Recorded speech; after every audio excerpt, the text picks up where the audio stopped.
A lone driver stops at a dead house on Route 19 and finds a mirror that remembers more than reflections. What followed changed how he thinks of empty places forever. Welcome to the Black Hour Stories. Tonight's first stop is a house off Route 19, a place that doesn't look abandoned so much as waiting. This is the long version of Jeff's night there, the one he barely tells anyone. If you think an empty house is safe, listen close. The house at the edge of Route 19 had other plans. The road ran through scrub and scrub, then cut into open land where the night felt wide and thin. The house crouched near the shoulder like a thing that had forgotten how to stand. Windows gaped, the porch sagged.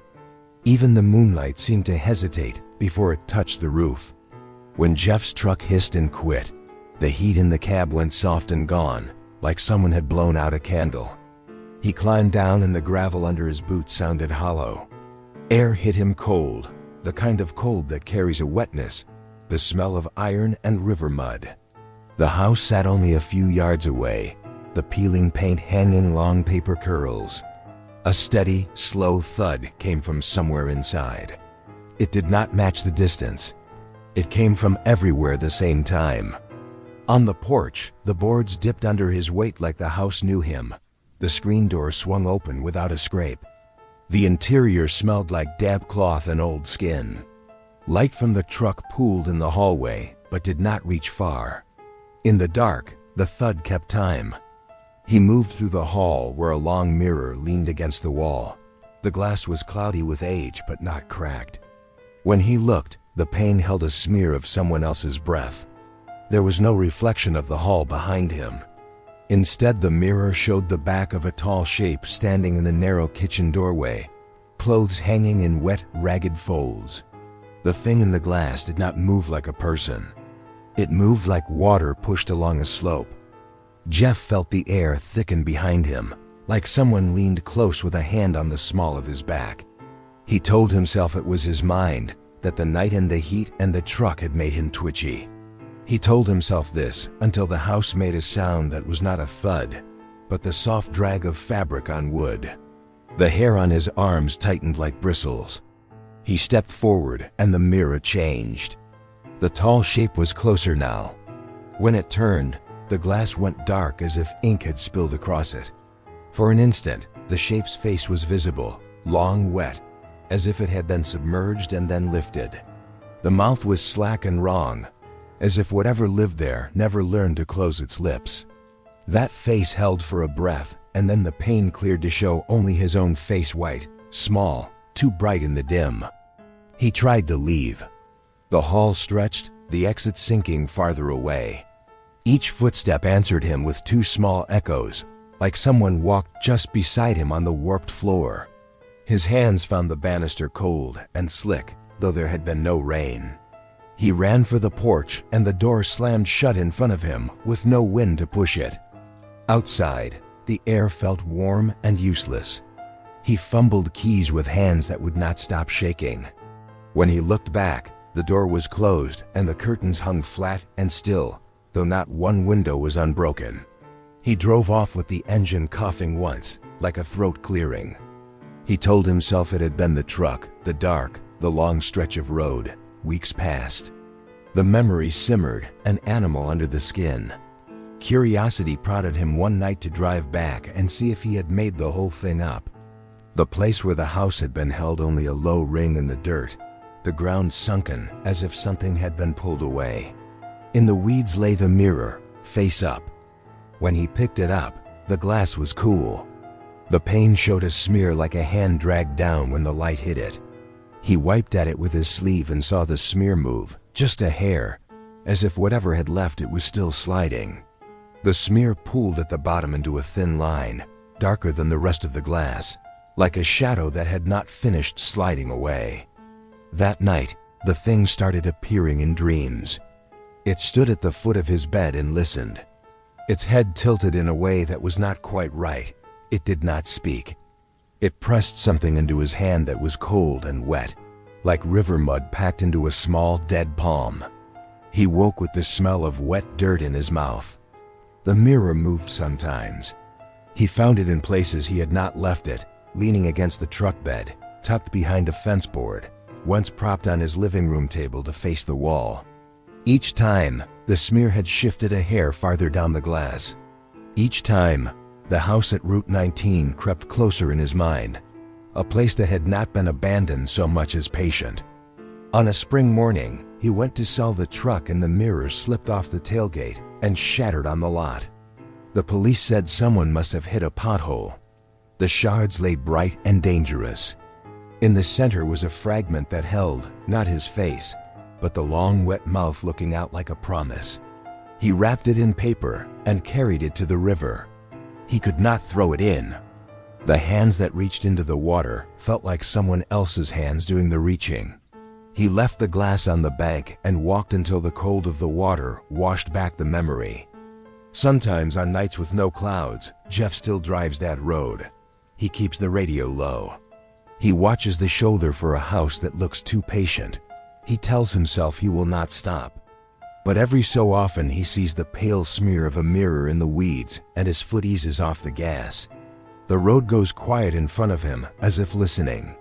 When a house remembers the touch of a hand, it never forgets where that hand came from. The mirror was gone from the river, but the smear stayed with him. Tell us where you're listening from in the comments. If you want the next expanded tale, say so. There are 4 more houses waiting. Like and subscribe for more from the Black Hour stories. A woman enters an abandoned farmhouse for scrap wood and finds a presence upstairs that has waited through decades of silence. Welcome to the Black Hour stories. Tonight we're going deeper into the farmhouse on Lark Hollow Road, the one that stood empty for almost 30 years but never felt lifeless. This is Dana's full account of what happened to her inside that leaning old place, and why she still won't drive down that road. The farmhouse sat behind a fence that bent in all the wrong places, its paint washed off by storms and time. The fields around it were dry and pale, broken only by a few stubborn weeds. People always said the place made their teeth feel cold when they passed it, like the air got inside their bones. Some swore they saw flickers of light in the windows on stormy nights, though there was no power running through those lines anymore. Dana parked her car near the fence on a late afternoon that looked harmless enough.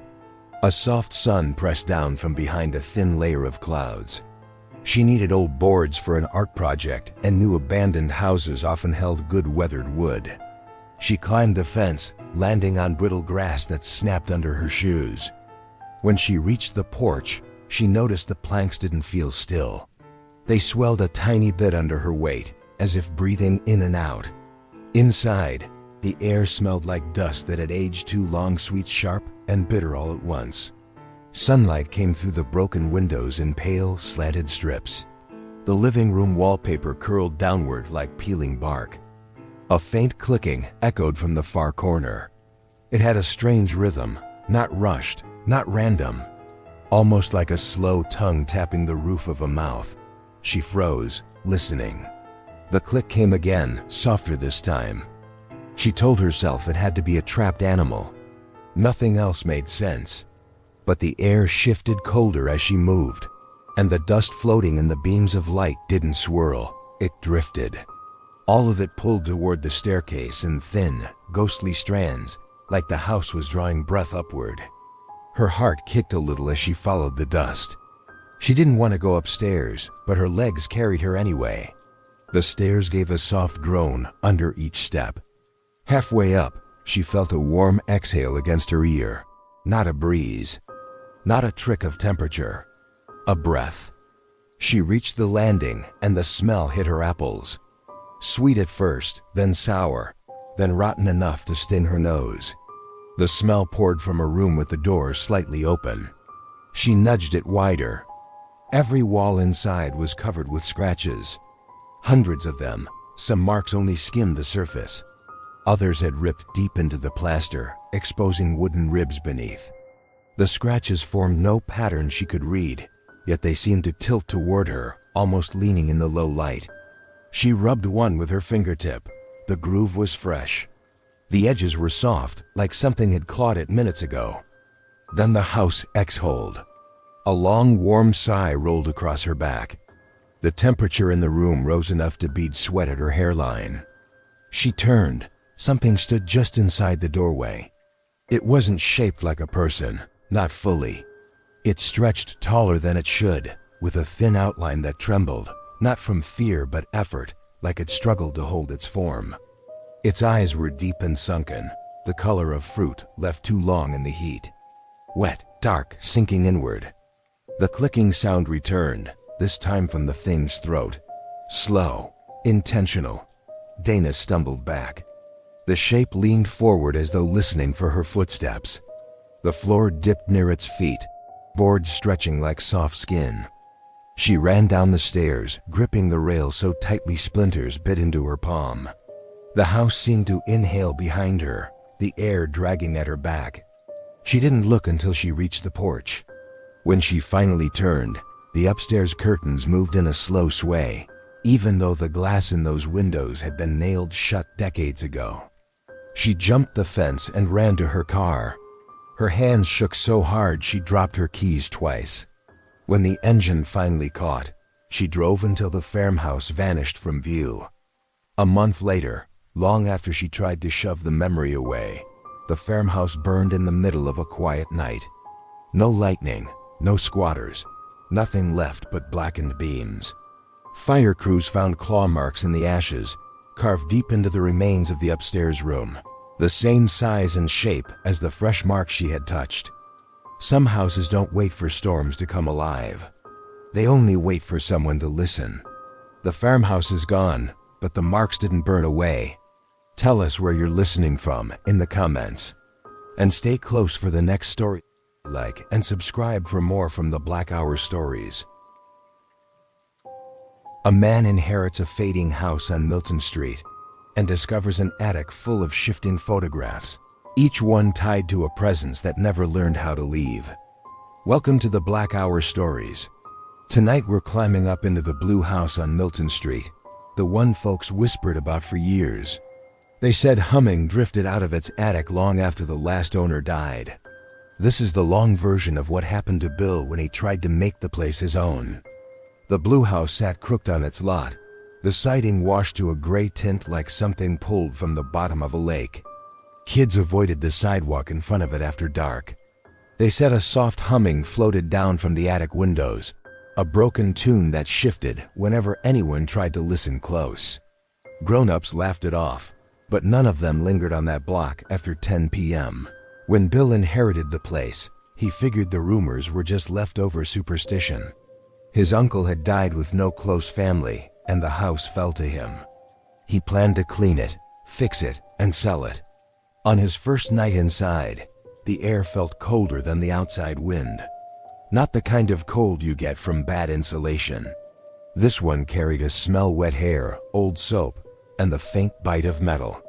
He walked through each room with a toolbox and a flashlight. Wallpaper bubbled in long, soft blisters. Floorboards groaned like something below them shifted when he stepped. By the time he reached the stairs, the humming began. It was faint at first, a low, backward lullaby. The sound wasn't steady. It wavered as though it came from someone trying to remember the tune. He stopped on the third step, listening. The hum grew louder, slow, and broken. He pointed his light upward. The attic door was cracked open. A thin line of blue glowed along the edges, as if the room first earned its name from light, not paint. He pushed the door open. The glow faded at once, as if the room didn't want to be seen by full light. Inside the attic were stacks of plastic tubs, dusty and old. Hundreds of photographs filled the bins, photos from decades, maybe generations. He reached into one tub and grabbed a handful. Every picture showed the same woman. Long dark hair, pale skin. But her face was always wrong. Blurred, smudged, smeared as if someone pressed their palm into wet ink before it dried. No two photos had her face in the same shape. He flipped through them fast, a cold feeling spreading in his chest. The humming stopped, the air thickened. One photograph drifted upward, not falling but rising on a breath he didn't feel. It fluttered to the floor at his feet. He bent to pick it up. The blur had vanished, The woman's face was clear. Her eyes were hollow, stretched, too long for her skull.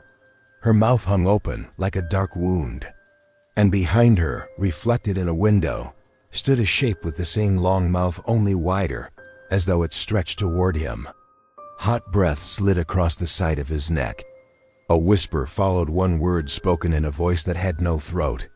The sound didn't mean anything he understood. It carried need. It carried anger. He ran down the attic stairs so fast he nearly fell. The humming followed him, growing louder with every step. Inside the hallway, the lights flickered in a slow rhythm like breath. He grabbed his bags and left the house, keys shaking in his hand. The next morning he came back with a locksmith, determined to clear the attic and toss everything into a truck. But when the door swung open, the attic was empty. No tubs, no photos, no dust trails. The floor looked untouched, smooth and clean, like it had never held anything at all. That night he stayed at a hotel. Before he went to sleep, someone knocked on his door. When he opened it, the hall was empty, but on the carpet lay a photograph. The blue house stood in the frame, dark and crooked. In the attic window, the woman with the long, hollow face stared out. Her mouth looked wider now. Her eyes looked clearer. He dropped the photo and backed into his room. When he picked it up with shaking hands, the edges were damp. The smell of wet hair clung to the paper. Over the next week, more photos appeared around him. One inside his truck. One slipped through the mail slot at his apartment. One wedged under his windshield wiper in a grocery store parking lot. Each photo showed the attic window. Each one caught the woman's face a little clearer, her features growing sharper with every picture. He tried burning one. The paper curled, darkened, but the image didn't distort. It only grew brighter for a moment before turning cold in his hands. One night, while driving past Milton Street to prove to himself nothing waited for him, he saw a faint glow in the attic. The humming drifted out through the half-open window, the same backward lullaby. Only now the tune was complete, smooth, confident.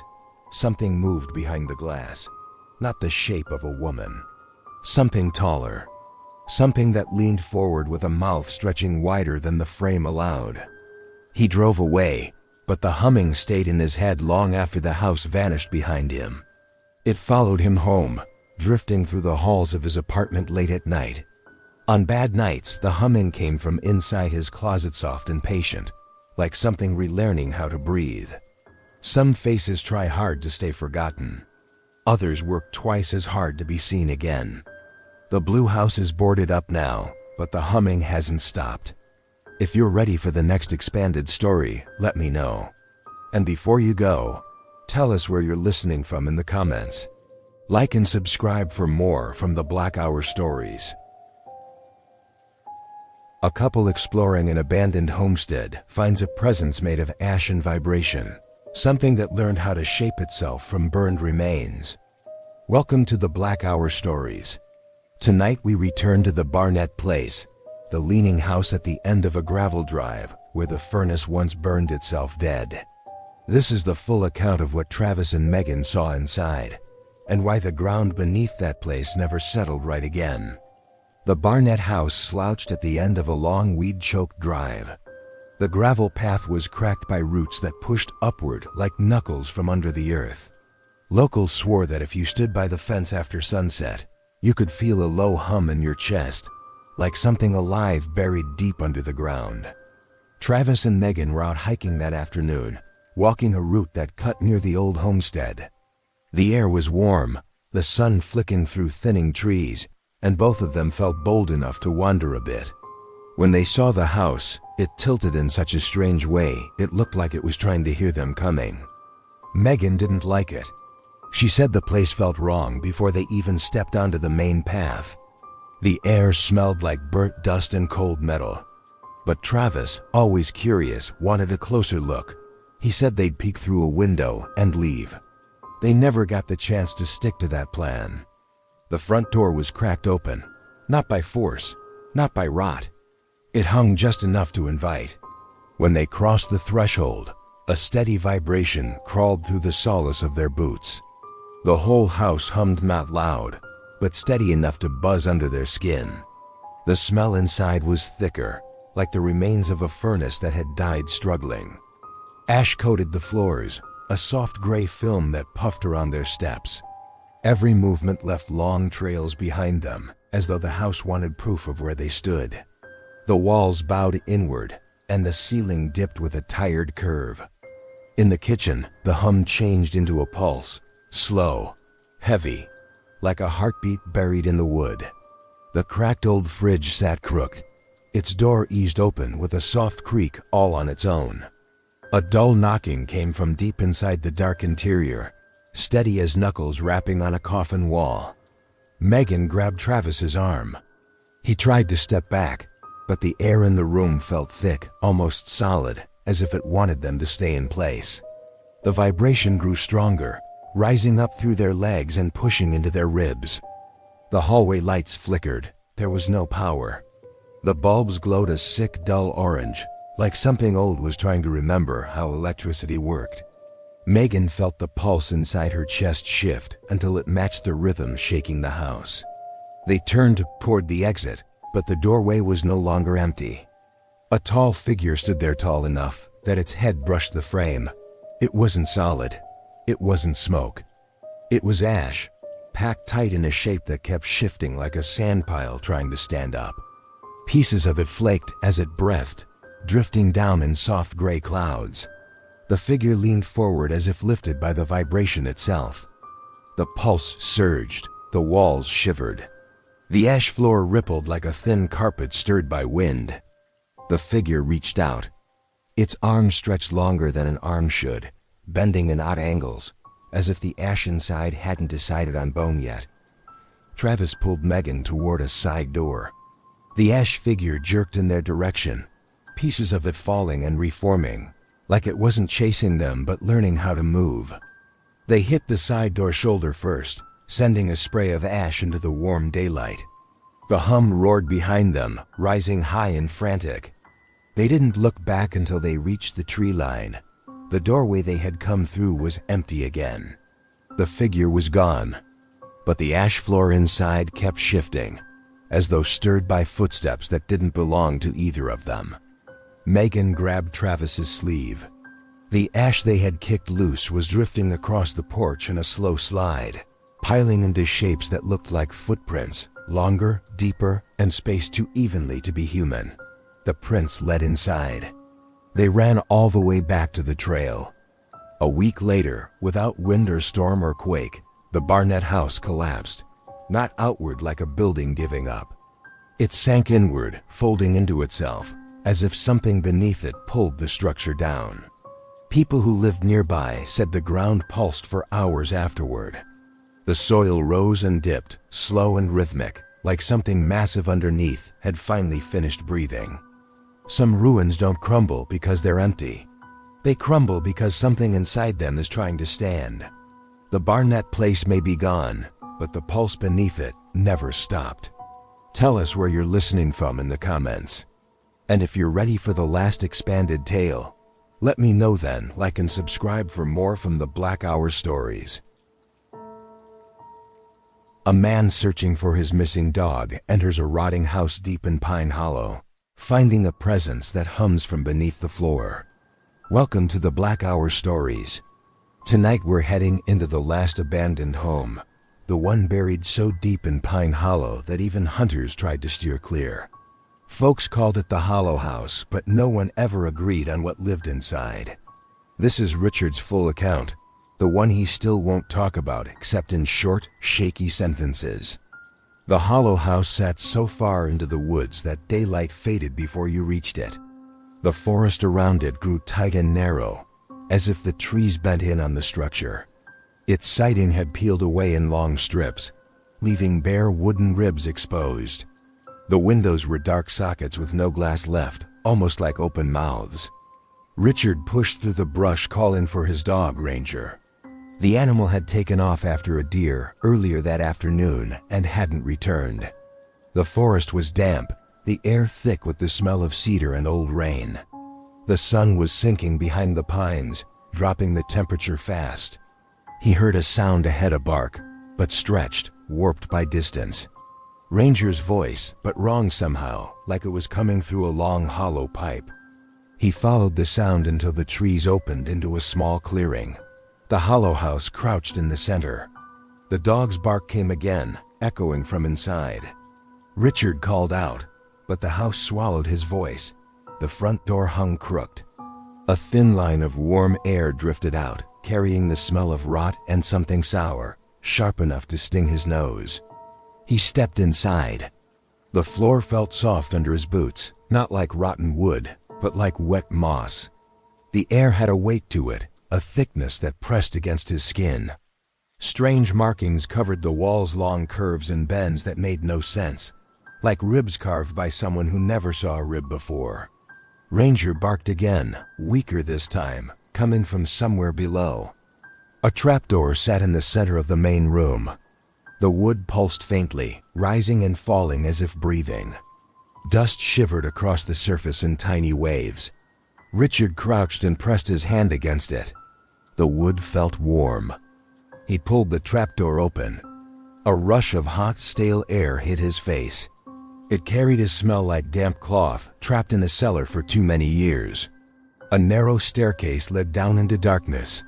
Ranger whimpered from below, a small, frightened sound that cut straight through him. He descended slowly. Halfway down, he found the dog sitting on a step, body low, tail tucked, eyes fixed on the darkness below. The dog wasn't barking anymore. It was frozen, listening. That's when he heard the humming. It came from the bottom of the stairs. A deep, steady tone, rising and falling with slow patience. The sound felt old, heavy, as though it had started before the house ever stood and would continue long after the structure gave out. Richard lifted Ranger into his arms and turned to climb back up. But something climbed with him. He didn't hear footsteps. He heard breath. A slow draw of air followed by a warm exhale that brushed the back of his neck. The humming rose until it almost sounded like laughter, low and broken. The stairs vibrated under his boots. The walls groaned. The air behind him shifted like something massive was leaning close. He didn't dare look. He ran up the last few steps and slammed the trapdoor shut behind him, just as the wood shook under a heavy thud from below. Ranger barked sharply, snapping him out of paralysis. He ran for the door, the dog tugging him forward. Outside, the woods were dead quiet. No birds, no wind. Not even the usual creek running through the hollow. When he looked back at the house, the trapdoor inside thumped again. A fresh scratch appeared along the wood from beneath, long, curved, and deep. He didn't stay to see if another mark followed. He carried Ranger all the way to his truck. The forest seemed to hold its breath until he crossed the tree line. When he reached the road, the humming faded, not completely, just enough to let him think he'd left it behind. 3 weeks later, hikers found the house reduced to splinters. No storm, no collapse pattern. The boards looked torn apart, pulled in different directions. In the dirt where the trapdoor once sat, a single fresh marking curved across the ground, smooth, deep, and warm to the touch. Something below the earth had climbed higher than the house's floorboards, and whatever tore the place open wasn't finished yet. Some houses aren't abandoned. They're only waiting for the ground beneath them to breathe again. The hollow house is gone, but the markings stayed behind. Tell us where you're listening from in the comments. And if you want more nights like this, make sure to like and subscribe to the Black Hour Stories. 5 short trips into towns, houses, cars, and lives where something stayed. These are true encounters, simple lives broken by something that would not leave. Welcome to the Black Hour Stories. This is 5 true spirit encounters, just as promised. Each one short, each one real enough that the people who lived them still check the back seat and sleep with a light on. Listen close. One detail in each story repeats later. You'll want to note it. The first story takes place on a road that looked like any other at dusk, a strip of 2 lanes between corn and dark phone lines. A woman named Mara was driving home from a late shift. The heater pushed warm, stale air across her hands. A radio riff played low. She'd been alone in the car for the whole week, which felt normal now, like a wrapper she could slip off and toss. That night the headlights picked up a figure on the shoulder, small and still, and for a long moment she thought it was a kid with a bike. She slowed, the engine a soft animal, and the figure raised an arm. It was too late to stop. She pulled over. The air smelled like rain under sun, that wet, metallic skin scent right before a storm. The figure stepped into the light. It wore clothes older than anything in town, dull and smelling faintly of cedar. Empty eyes met her. The eyes were not empty of thought, they were empty of time. They had no place to sit in her memory, like a name that had been washed out. Mara's throat closed. She heard the radio drop a notch, as if the song had been forced to lean away. The figure walked with no shuffle, no scrape. It passed the car but did not move around it. It kept a straight line along the shoulder as if the world had shifted and left a narrow groove for it to travel. Mara watched it move, heartbeat bright enough to taste. When she started the car and eased forward, the figure slowed, then stopped on the same patch of gravel and simply waited. Her mirror catching its silhouette made something cold uncoil in her chest. A small, hard thought pushed through. It wanted inside. She drove slowly, increasing speed in tiny steps. The road swallowed the figure, but only for a moment. In the rearview mirror, it reappeared where it had been, standing on the shoulder as if no time had passed. Each time Mara blinked, it was closer. She turned down a side street she never used, tires whispering on wet tar. In the house, a lamp was left on, the living room smelling of coffee and the newspaper through windows. She slammed the door and locked it, the click loud as a verdict. In the kitchen, she leaned against the counter and tried to laugh. She felt watched, the air in the room stamped with the pattern of an eye. That night, around 3 a.m, she woke to the sound of the front door opening.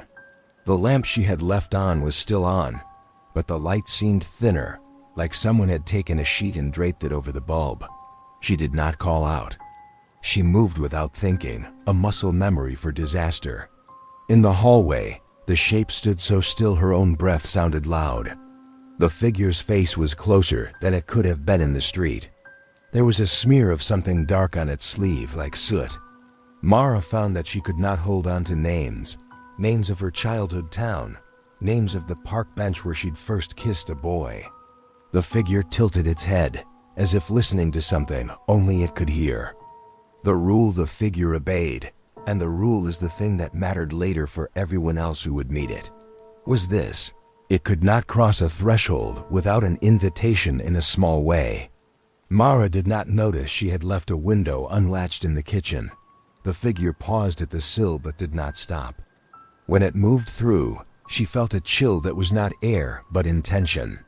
The next morning, every lock in the house had a thin black smudge along its edge, as if some invisible hand had rubbed charcoal across the metal. She sold the house 6 months later and moved to an apartment that did not have a yard. Even there, late at night, she checked the backseat of her car. The second story happened in a hospital room that smelled of lemon cleaner and old sleep. A nurse named Theo worked nights. He liked the quiet of the wards after midnight, when visitors were fewer and the machines were human again. Steady, mechanical breath. One night an old man was admitted who would not give his name. He said only that he had been on the road and felt tired. He had no relatives listed and his pockets were full of coins. He slept like someone who had finally been given permission. Theo noticed odd things about the old man's room. A cup that kept moving from the bedside to the windowsill, each time wet inside, though no one had poured water. The TV would turn on at the exact minute Theo finished cleaning the next room.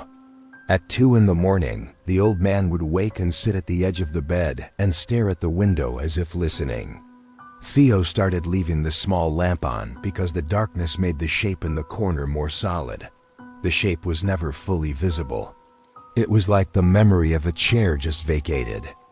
3 nights in, the old man stopped breathing for several seconds, and then started again with a cough that sounded like a door closing. Theo pulled his watch out, the second hand fast and small, and counted. The old man did not open his eyes.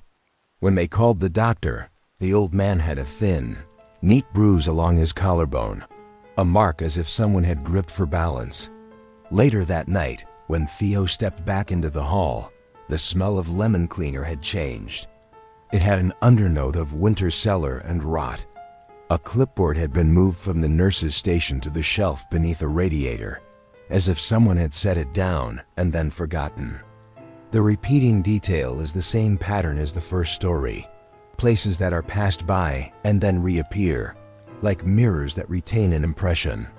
The old man began to talk in his sleep, saying the same place name over and over, a motel with a fading neon sign. Theo followed the sound like a moth, imagining first the neon, then the stains in a bathtub. He made a call to find the old man's past and learned that the motel had burned years earlier. The rooms had wooden trim and a carpet that held stains like fossils. When he went back to check on the patient, the old man had the smell of smoke threaded through his hair. Theo began to keep a pencil at hand and found himself drawing tiny doors on the margins of his paperwork, circling them until the ink bled. On the 4th night, the old man opened his eyes and whispered a name that Theo knew belonged to no living person in the hospital's records. It was small and flat, like a stone. The old man smiled with the honesty of someone who has been handed back a toy.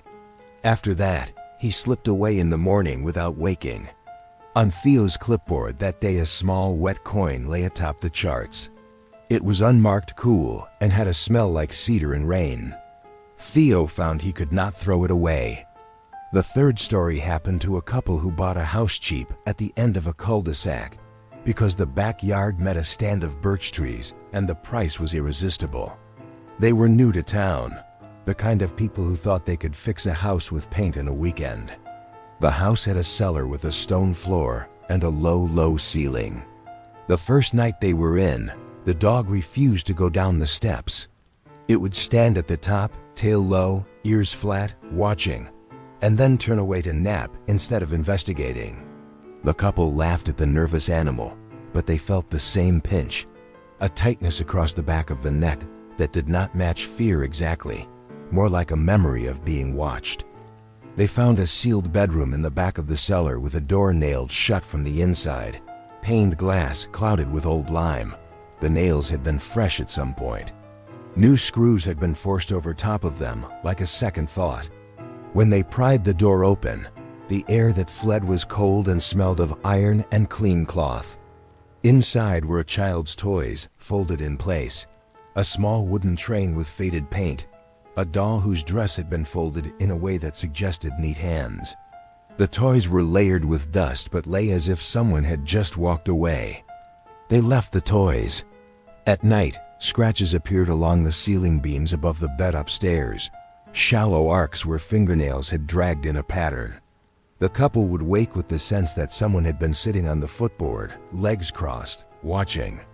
The recurring detail returns. Objects that are moved or set down and then appear elsewhere later. The train would show up in the kitchen drawer, the doll on the back step, as if the house was replaying the child's last week in short loops. Once, the husband woke to find the train running on the windowsill with no wind to push it, its little wheels turning with deliberate slowness. They installed a motion sensor in the cellar and tied it to a light on the porch. The sensor would not trigger at night, but during the day it cut on twice, and then the light hummed and went dark. In the morning, there would be a child's small footprint pressed in the mud at the edge of the yard. The prints were precise like a stamp and too small for either of them. They tried to leave the toys in a box in the attic, sealed the door again, nailed the wood. But the next morning, a single toy sat on the kitchen table. It was placed in the center, as if for an offering. The pattern had become clearer. The house followed a rule. If an object was taken out and left elsewhere, it asked for something in return. Small, simple things at first. A bit of bread on the windowsill, a light left on until dawn. Those payments kept the footsteps from getting louder. One night the husband woke to his wife's whispering voice, though her mouth was closed.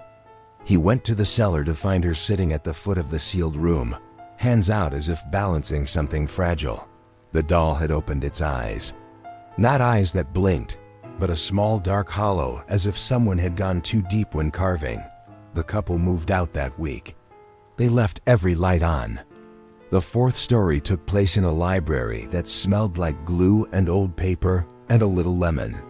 The head librarian, June, had worked there so long the steps in the floor knew her weight.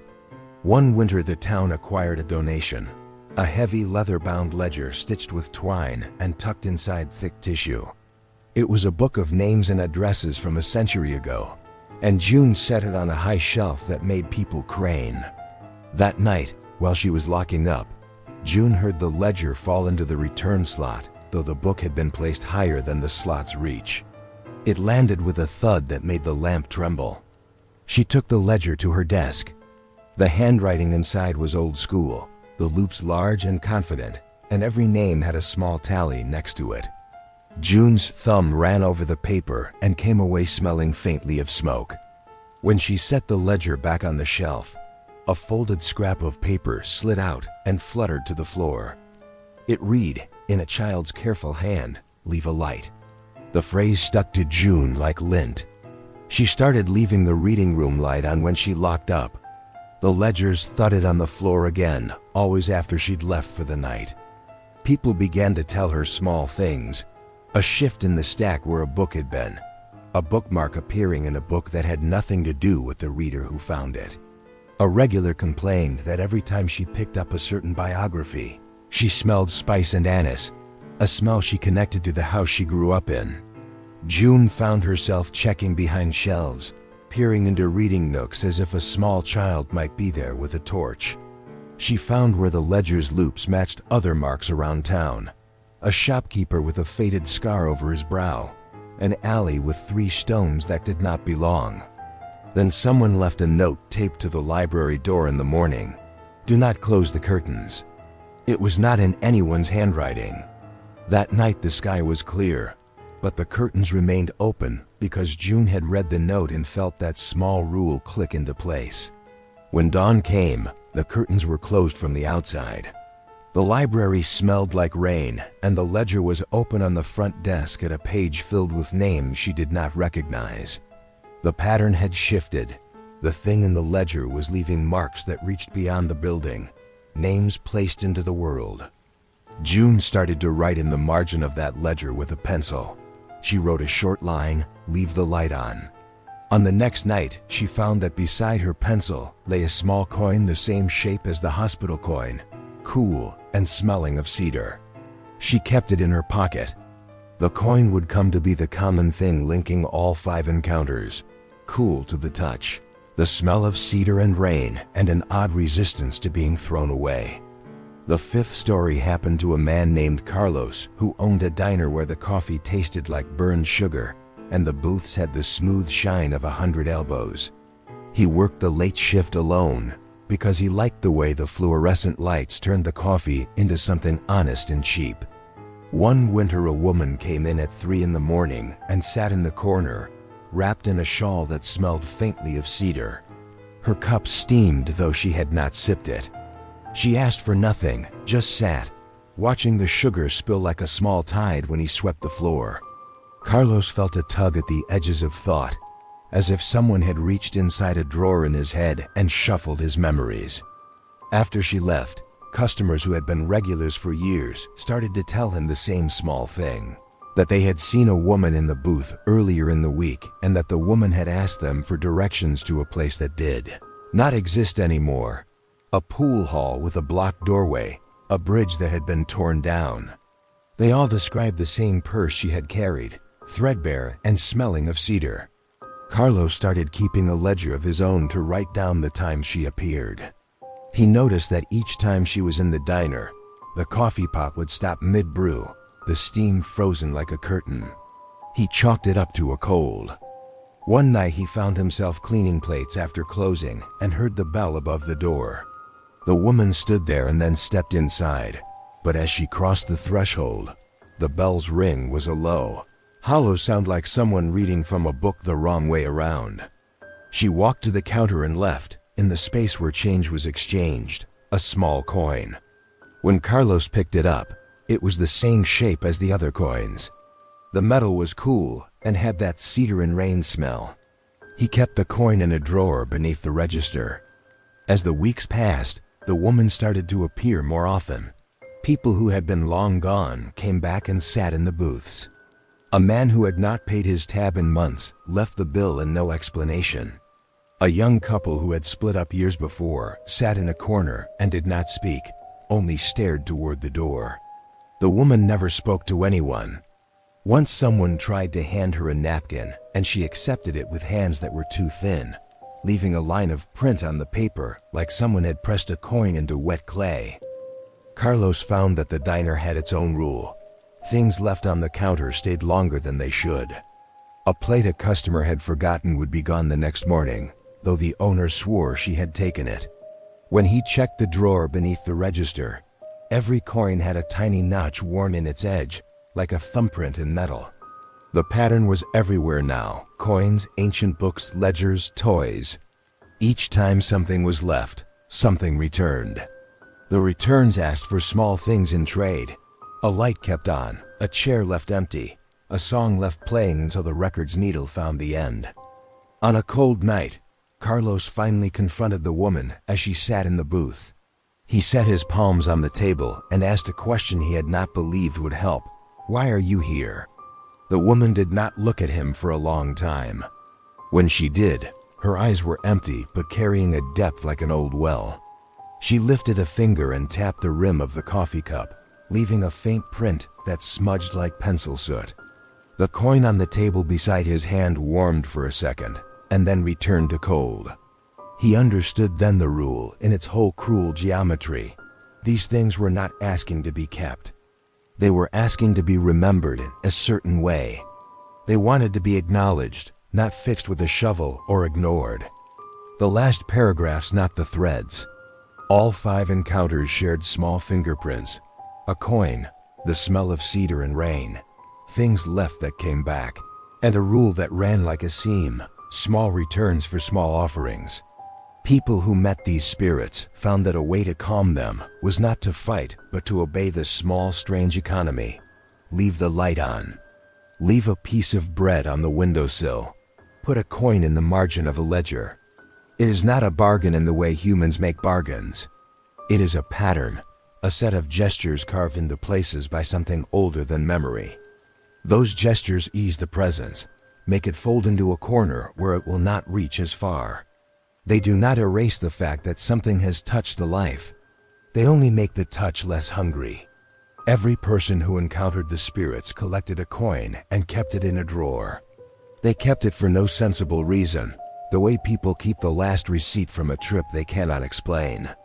The coins never rusted, never caught the eye of a metal detector, and when someone tried to throw one away the next day, it would be back on their pillow the morning after with a thin smear of ash across the edge.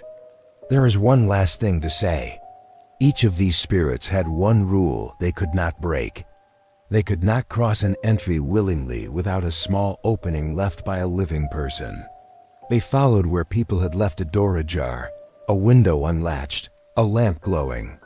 That small kindness or small forgetfulness is all they ever needed to pass from the margin into the middle. Once they were inside, they were patient. The patience was older than any of the towns, older than the houses. It settled in like dust. If you ever meet something like this, the people who lived through it had one piece of advice that was also the scariest. Do not pretend you did not see it. Pretend to see it fully. Notice it. Name the smallest thing it touches. Leave it a coin or a light or a scrap. The gesture may not fix anything, but it will give the thing a place to stand where it is not hungry. The final picture is small, a drawer with a dozen cool coins and a lamp left on through the night. One of the coins rolls when the light breathes, a tiny echo of something that once asked to be remembered. Tell us where you're listening from in the comments. If one of these stories hit close, like and subscribe to the Black Hour Stories for more After Dark accounts. And keep some light on where you sleep tonight, just in case they followed home. 5 people stepped into the old places their families left behind.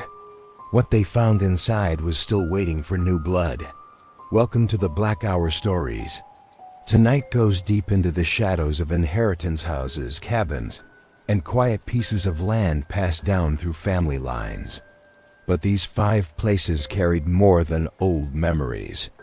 Something inside them wanted to be claimed, and once claimed, it wanted more. Story 1.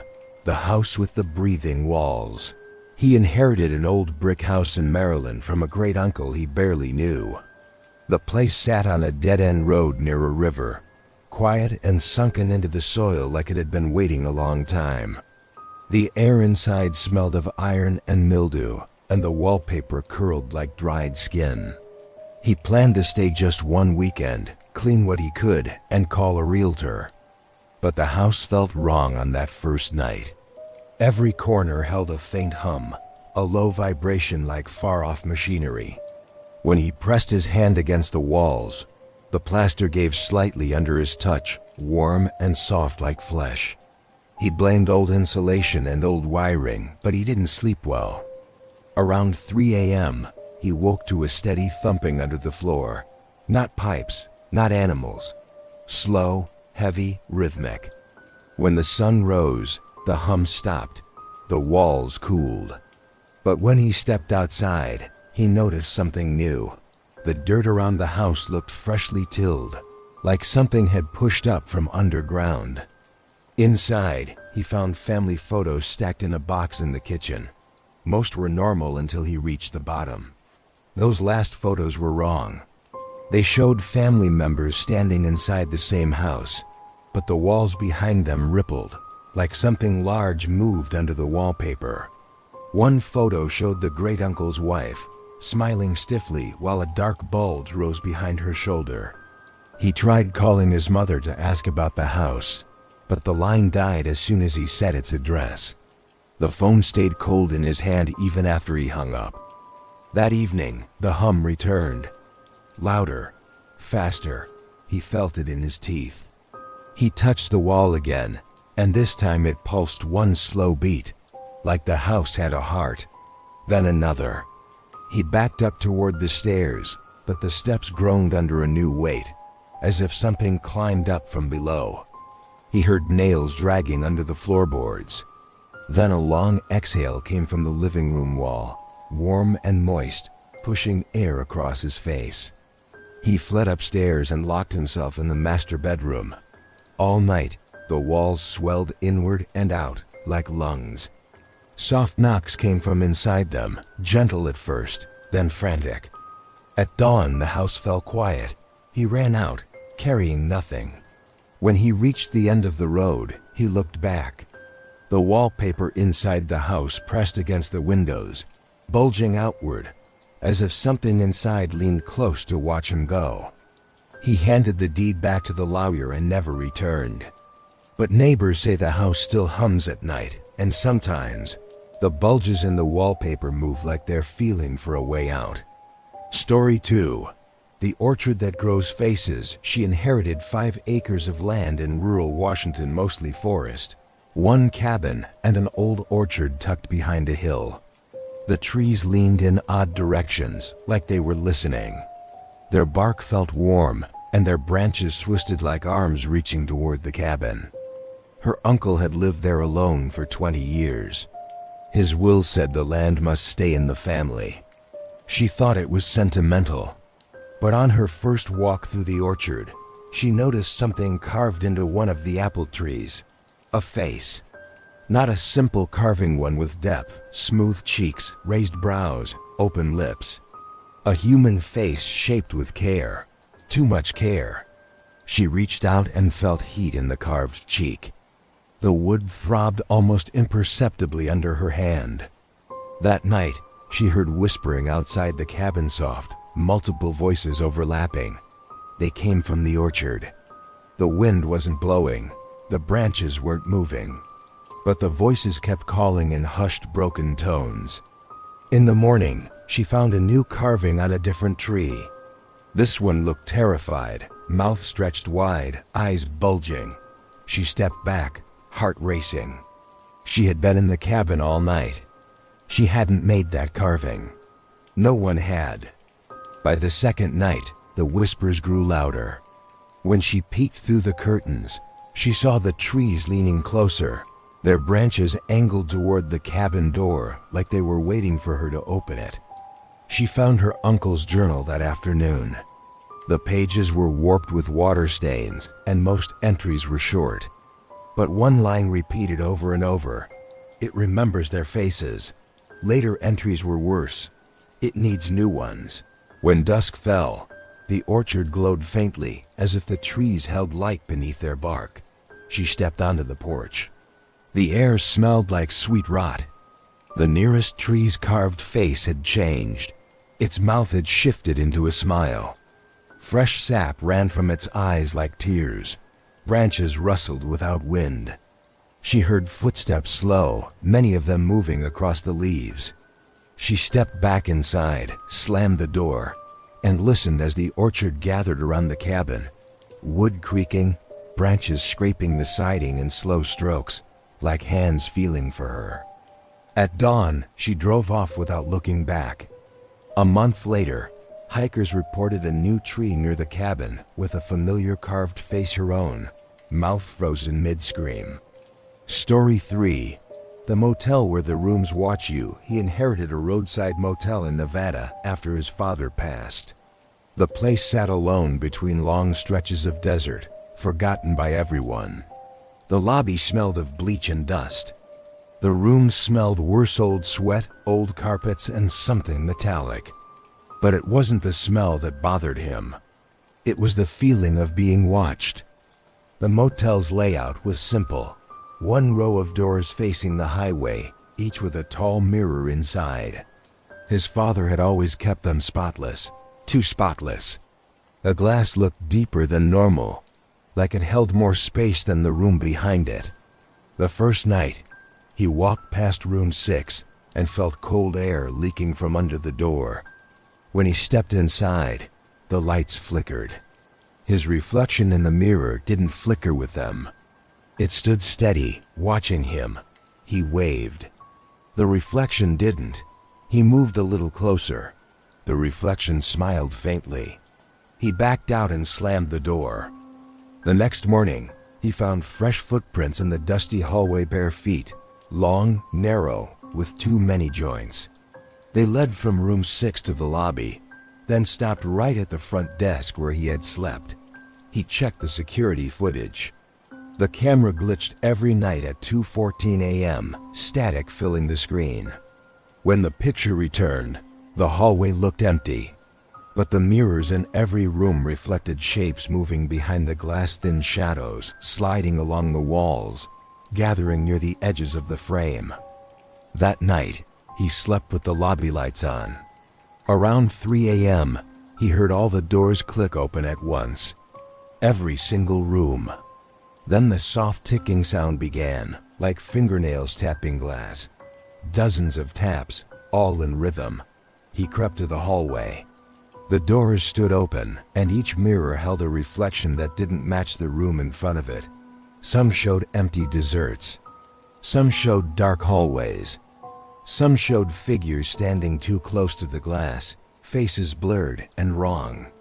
In room 6, the mirror bulged outward, pulsing like something inside pushed against it.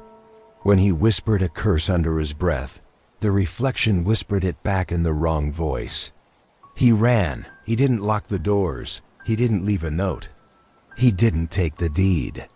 Now travelers passing the motel say the mirrors glow faintly at night, like eyes trying to adjust to the dark.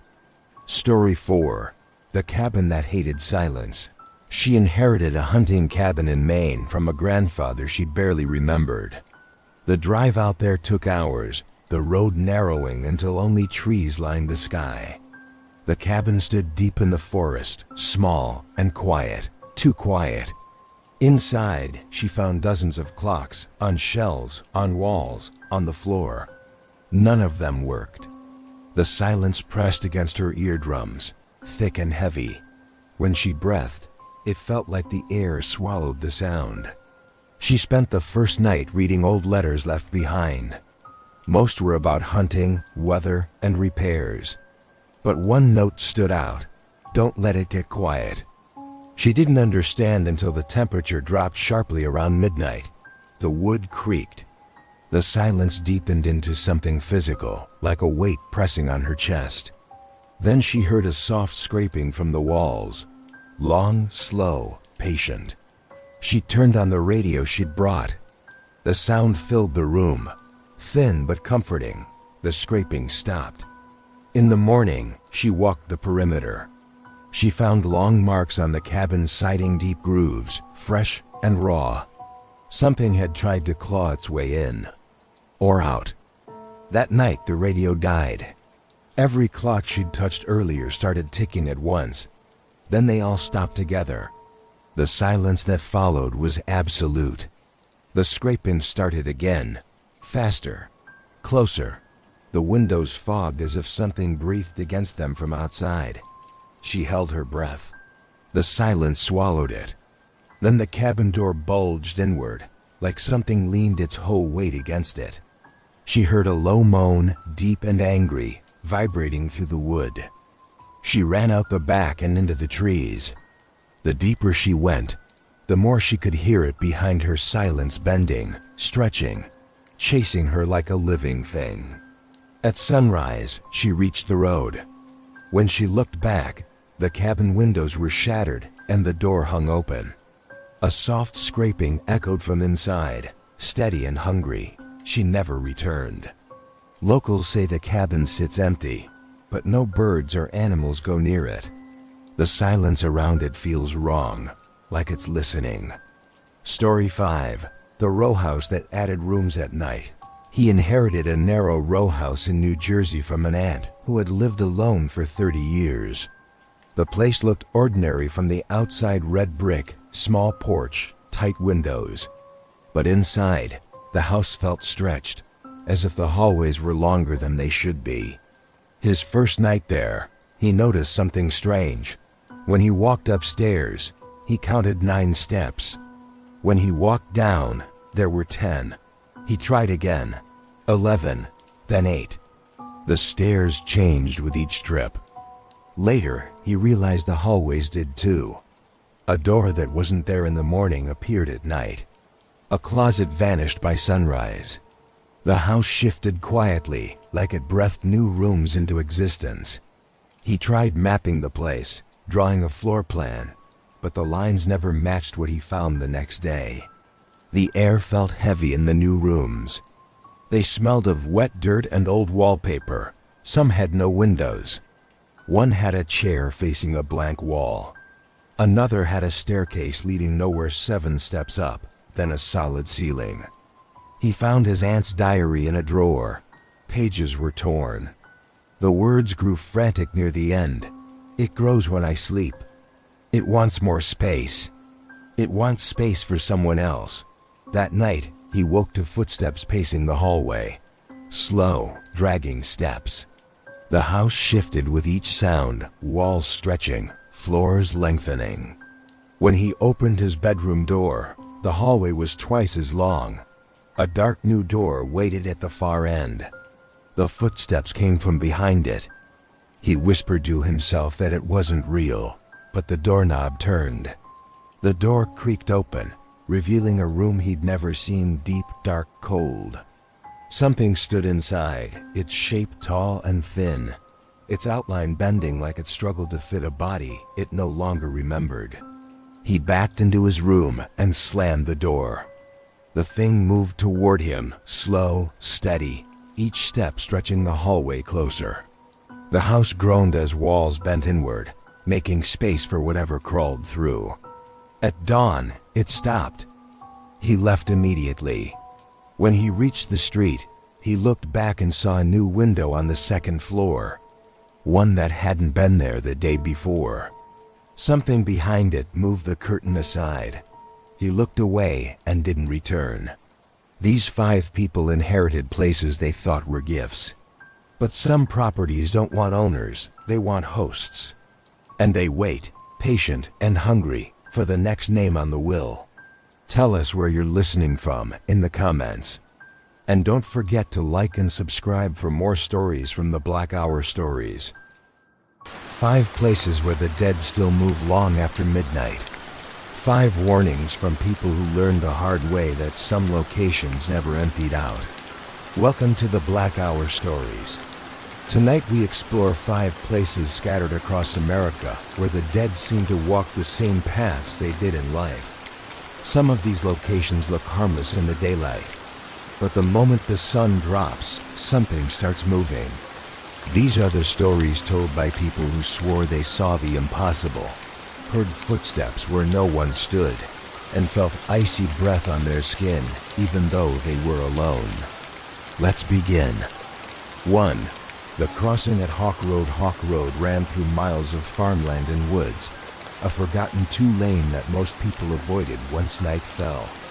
Locals said the old train crossing on that road hadn't been used since the 1960s, back when the last freight line died out.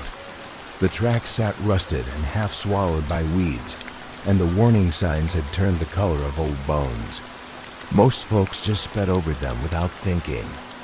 But one chilly October night, a delivery driver named Sam found himself lost on those back roads.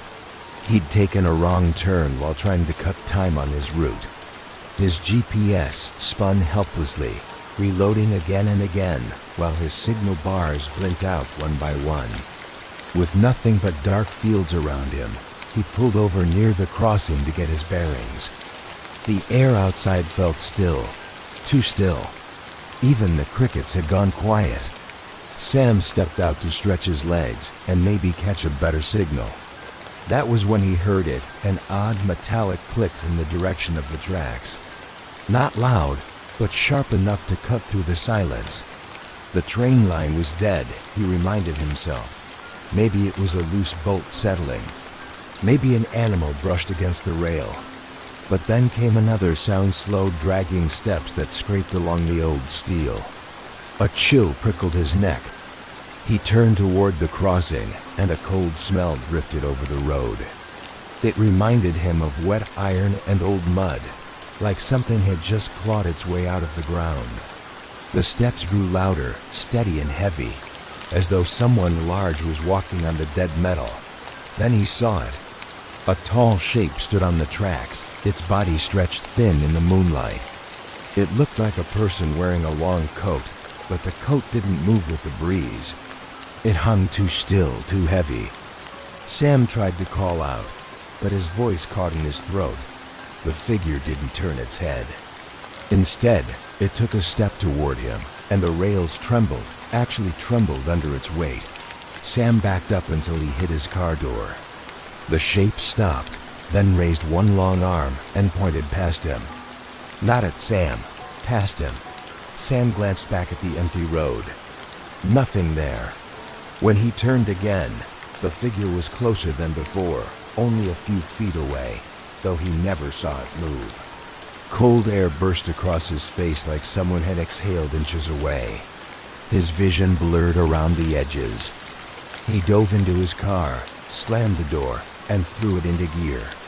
As he raced down the road, he looked into the mirror just once only to see sparks dancing along the rails, bright as fireflies, as if something huge was rushing forward.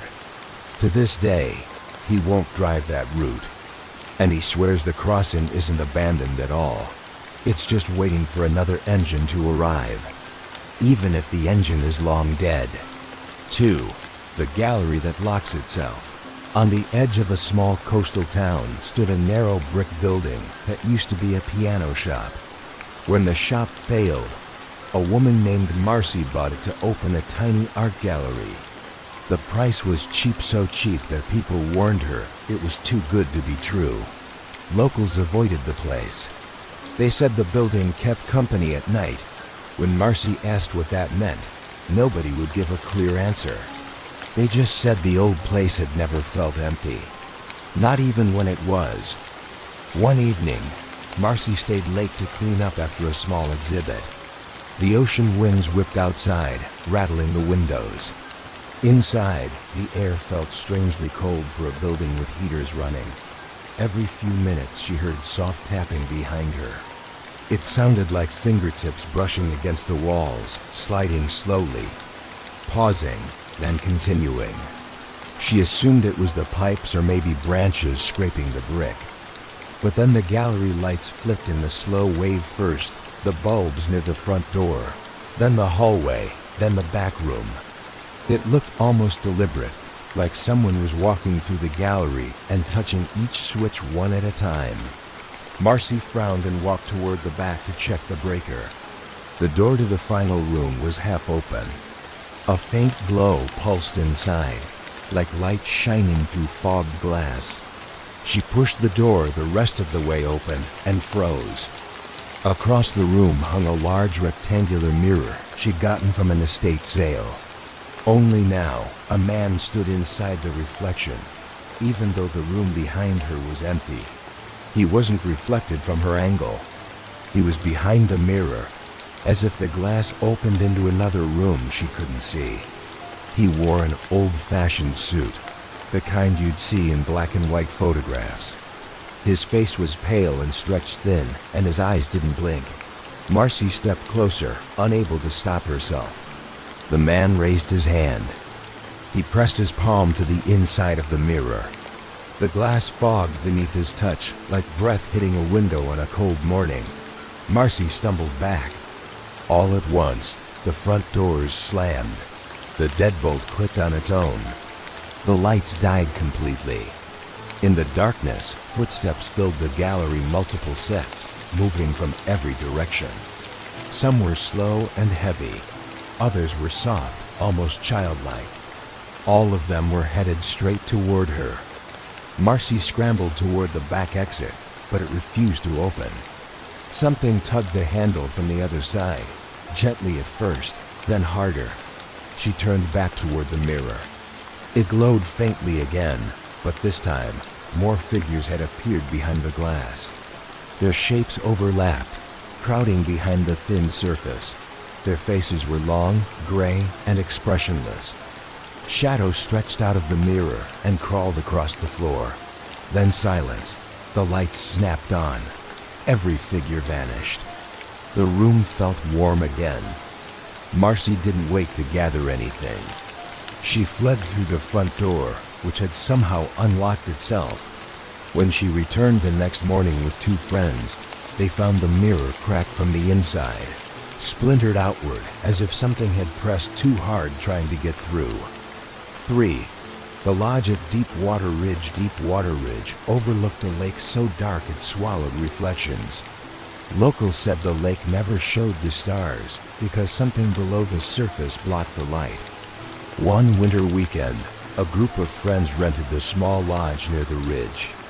The cabin looked old but cozy, tucked between tall pines and coated by a thin layer of snow. The sun had nearly set by the time they arrived. Inside, the place smelled of old wood and cold dust. While unpacking, one of the friends Drew opened the kitchen drawer and found a stack of black and white photographs. Every picture showed the same porch he was standing on. In the photos, the cabin looked newer, the trees thinner. But there was always a figure standing at the far end of the porch. A tall, blurry shape with its face hidden in shadow. Drew showed the others. They joked about it being a prank left by the owners. Still, something about the figure made their stomachs twist. As night settled in, the wind picked up. The woods groaned as if something large were shifting through them. Around 10, a thunderous thump hit the side of the cabin. Everyone froze. Another thump followed, closer to the windows. Then the porch boards creaked under heavy steps, slow, long strides, pacing back and forth. Snow sifted through the cracks of the doorframe, drifting into the cabin. The temperature dropped so fast their breath fogged in the air. One friend looked outside and gasped. Huge footprints stamped into the fresh snow. Not human-sized, much larger. Each step pressed deep enough to crack the frozen ground beneath.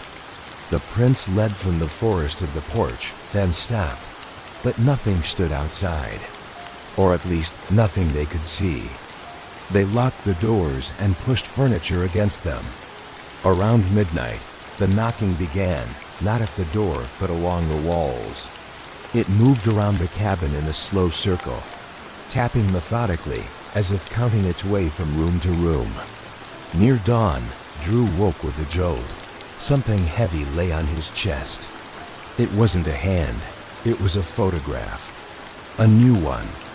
It showed his own bed, taken from inside the room. In the corner stood the tall figure from the older photos. Only now it was closer, as if leaning toward him.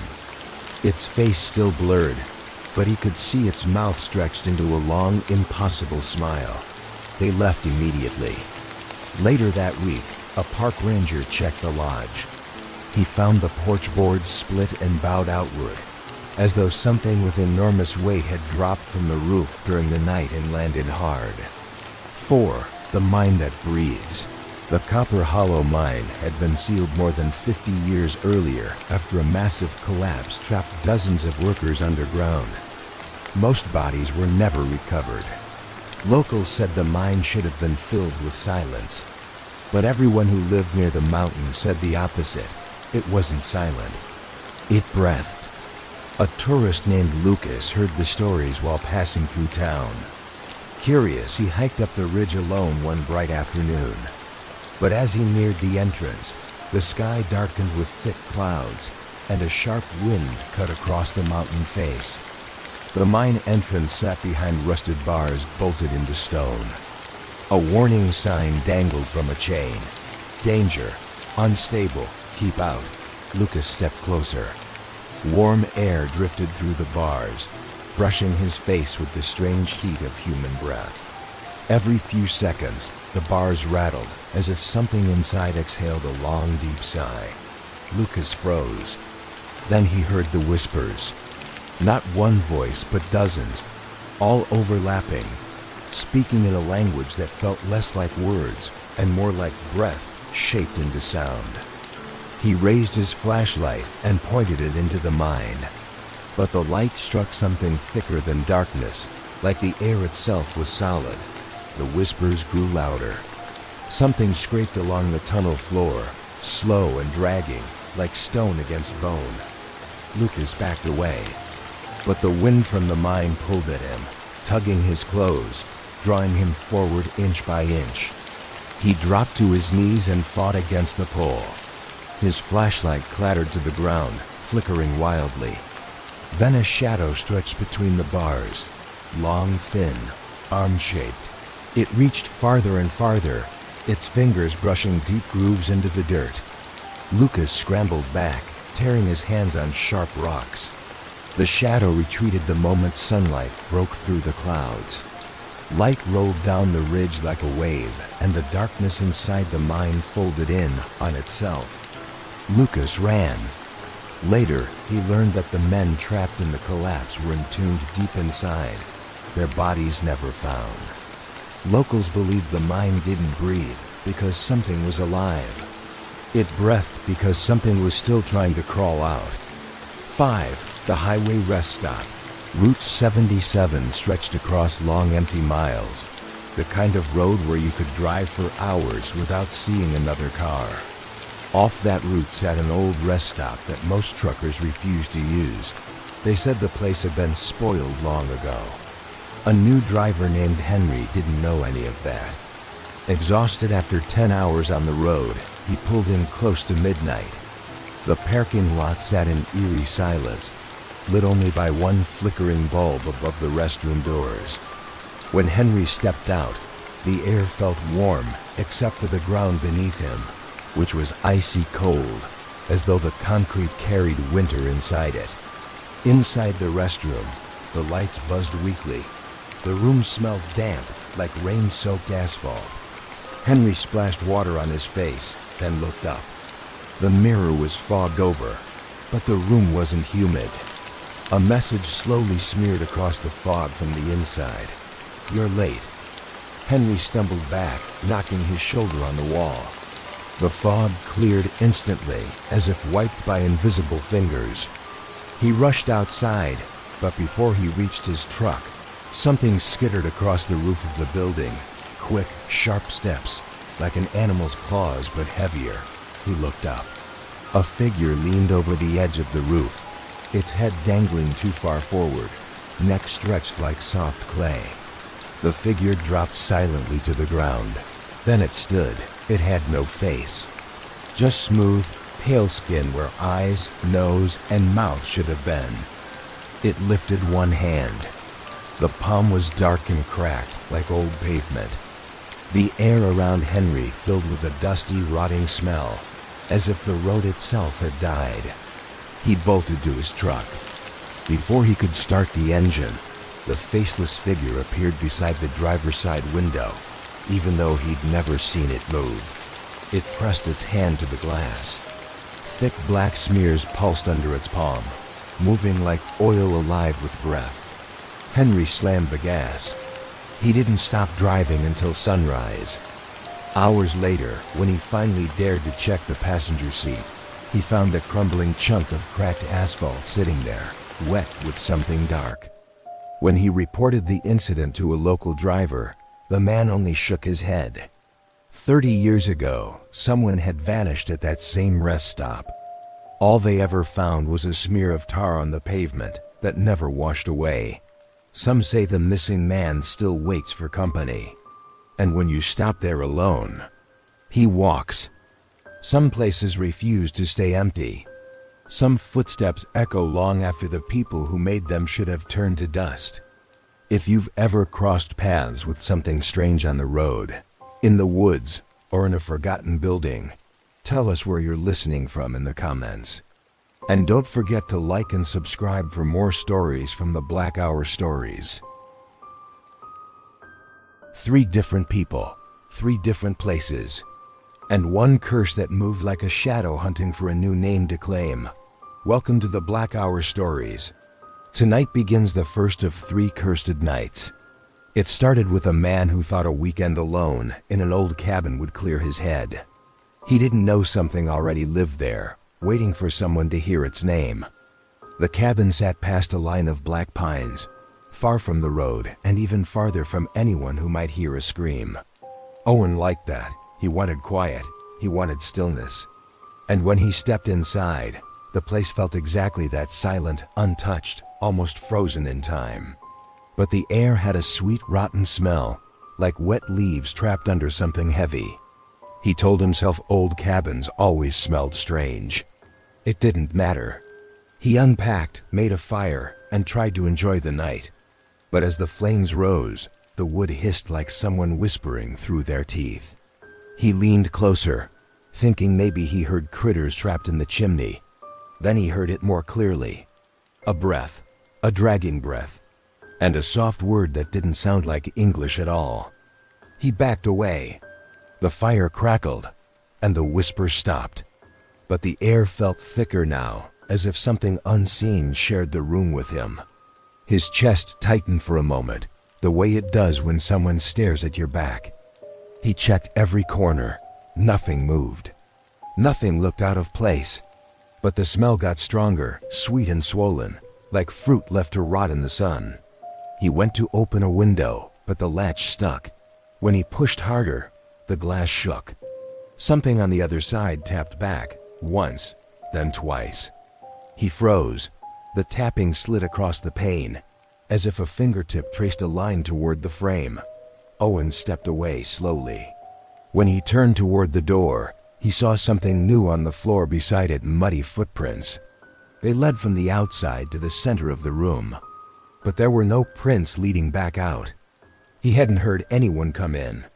He would have heard the door. He would have seen someone walking. Yet there the prints were, dark and wet, as if something had climbed right out of the earth and wandered around his cabin while his back was turned. He followed the trail with his eyes.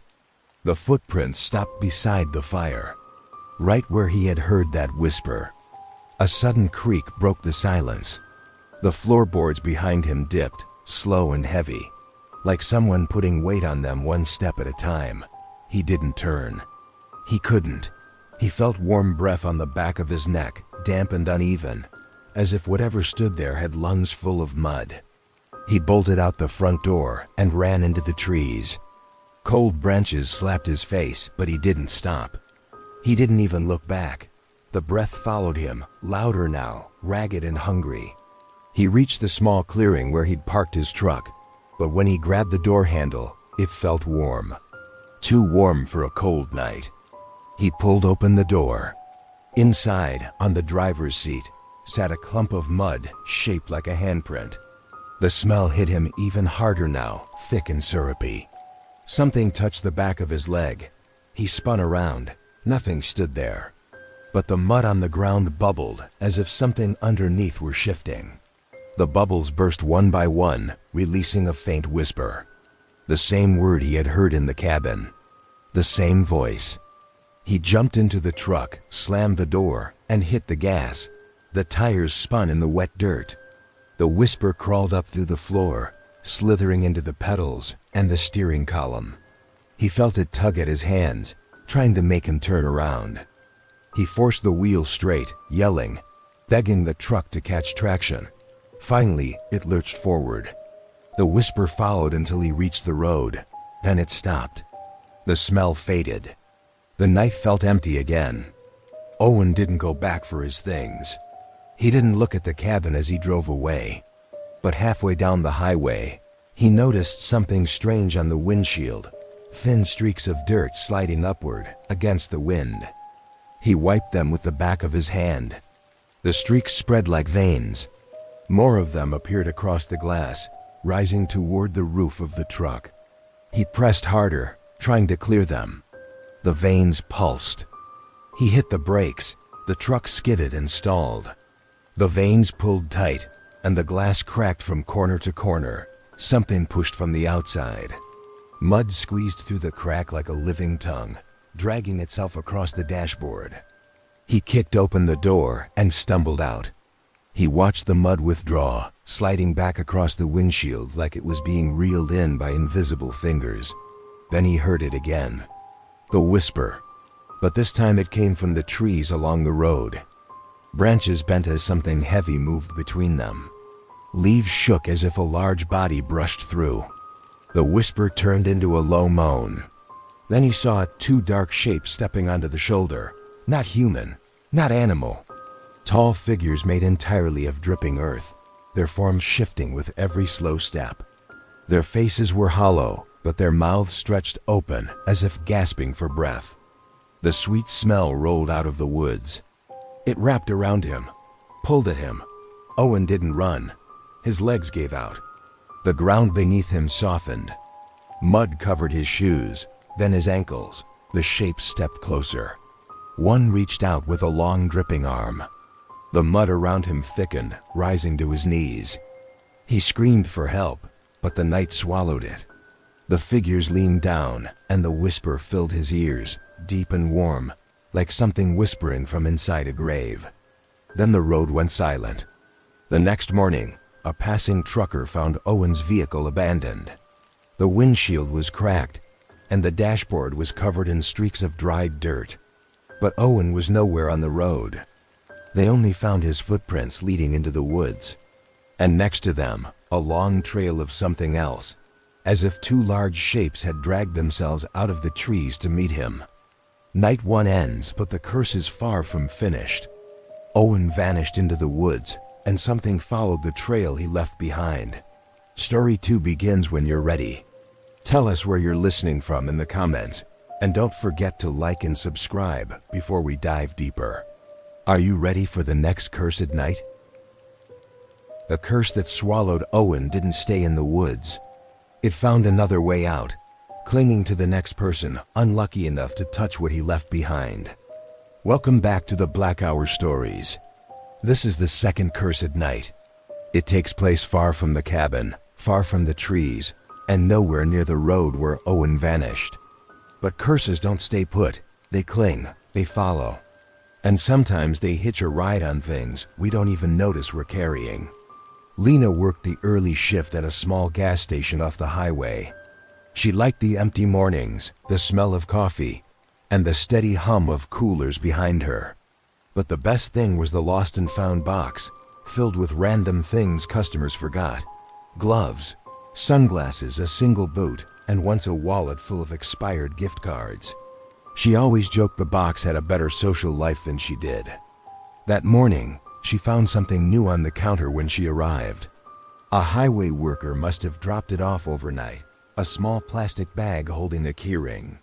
The metal was bent and scratched, and the attached truck key looked like it had been dragged through gravel. A folded note sat under the bag. Found by mile marker 11, nitrogen monoxide, sign of owner. Lena shrugged and tossed the bag into the lost and found box without thinking. But as it fell in, she smelled something strange drift out of the box. Sweet, heavy, like rotten fruit in an attic. She wrinkled her nose and leaned over the box. The smell vanished. She shook her head and got on with her day. But every time she passed the box, she caught that same sweet scent, as if it clung to the edges of the plastic bag. A few hours later, a customer pointed something out. "Ma'am, your floor's wet." She walked around the counter and saw muddy footprints leading toward the back hallway. Big prints, barefoot, too wide and too long to be human. They ended near the supply door, but the door was locked from the inside. She checked the handle, dry, cold. No one could have walked there. No one could have left without passing her. She stared at the prints. The mud glistened like it had just climbed out of a river. She grabbed a mop. But when she touched the first print, the mud stuck to the mop head like glue, thick and stringy, stretching before snapping apart. The smell hit her again, sweet, syrupy, and wrong. She dumped the mop and stepped back. The lights above her flickered twice. Then the cooler hum stopped. The store went silent. Too silent. She heard something drip behind her. A slow, steady pat. She turned.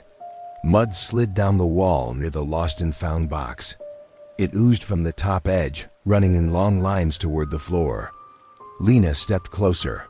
The smell tightened her throat. The plastic bag inside the box twitched. Just once, like something inside it took a tiny breath. She backed away fast. The bag twitched again. Then it swelled, as if an invisible hand were squeezing it from the inside. She grabbed her phone, but the screen froze on a loading symbol. The signal bars dropped to nothing. A sound came from the box. A faint whisper, almost like wet leaves rubbing together. She leaned forward, trying to hear. The whisper grew louder. It shaped itself into a word. Not English. Not anything she recognized. A thick, slurping syllable pulled from someplace deep underground. Mud bubbled up around the box edges. The plastic bag rose inch by inch and tipped onto its side. The keyring slid out, covered in a thin layer of moving earth, as if tiny fingers were kneading it. Lena stumbled back. The keyring jerked forward across the counter, dragging a slimy trail behind it. She screamed and ran to the front door, but the metal bar stuck. She pushed harder.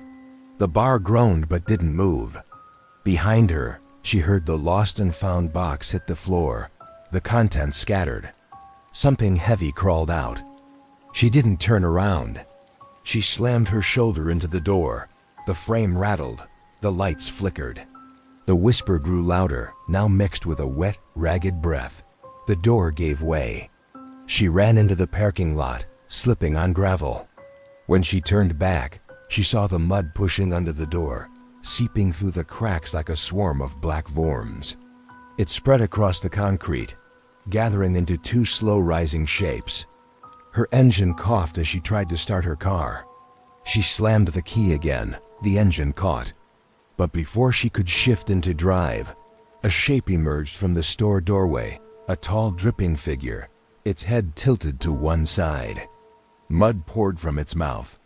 Another shape followed it, thinner and twitching, its limbs bending wrong, like they were still learning how to use a body. Lena floored the gas. The car leapt forward. She didn't stop until the store disappeared in the rearview mirror. But the smell stayed. It filled the car. She rolled down all the windows. It didn't matter. The smell grew stronger. as if the thing in the store had climbed inside with her. At the next stoplight, she reached for her phone to call 911. That's when she saw it. Mud on her sleeve. A long smear shaped almost like a handprint. She brushed it off, shaking. But more mud appeared on the steering wheel, then on the dashboard, then on her jeans. It bubbled up between the vents, oozed between the buttons, pooled under her feet. She threw the door open and stumbled out, gagging on the sweetness. Cars honked as she ran across the street toward the open field behind a diner. Mud trailed from her shoes. She looked back. Her car windows fogged over from the inside. Something smeared the glass in long strokes. A face-shaped smear pressed against the driver's side, then another, and another, all sliding slowly across the surface. She turned and ran toward the field, but the ground softened under her steps. The earth sank inches at a time, sucking at her feet. The whisper returned, louder than ever, coming from under the soil. She tried to yank her legs free. The ground pulled harder. Something cold wrapped around her ankles. Not mud, fingers. She screamed and dug her hands into the grass, clawing at the ground. But the earth swallowed her deeper, to her knees, then to her waist. She felt breath on her back, hot, rotting, hungry.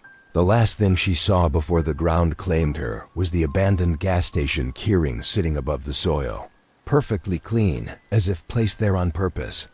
When police searched later, they only found her car door open and the keys still in the ignition. The mud was gone, the lot was dry, and the field showed no sign of any struggle except a single trail of sweet, rotten-smelling soil leading toward the tree line. 2 nights, 2 disappearances. And the curse is still traveling, still looking for another name to claim.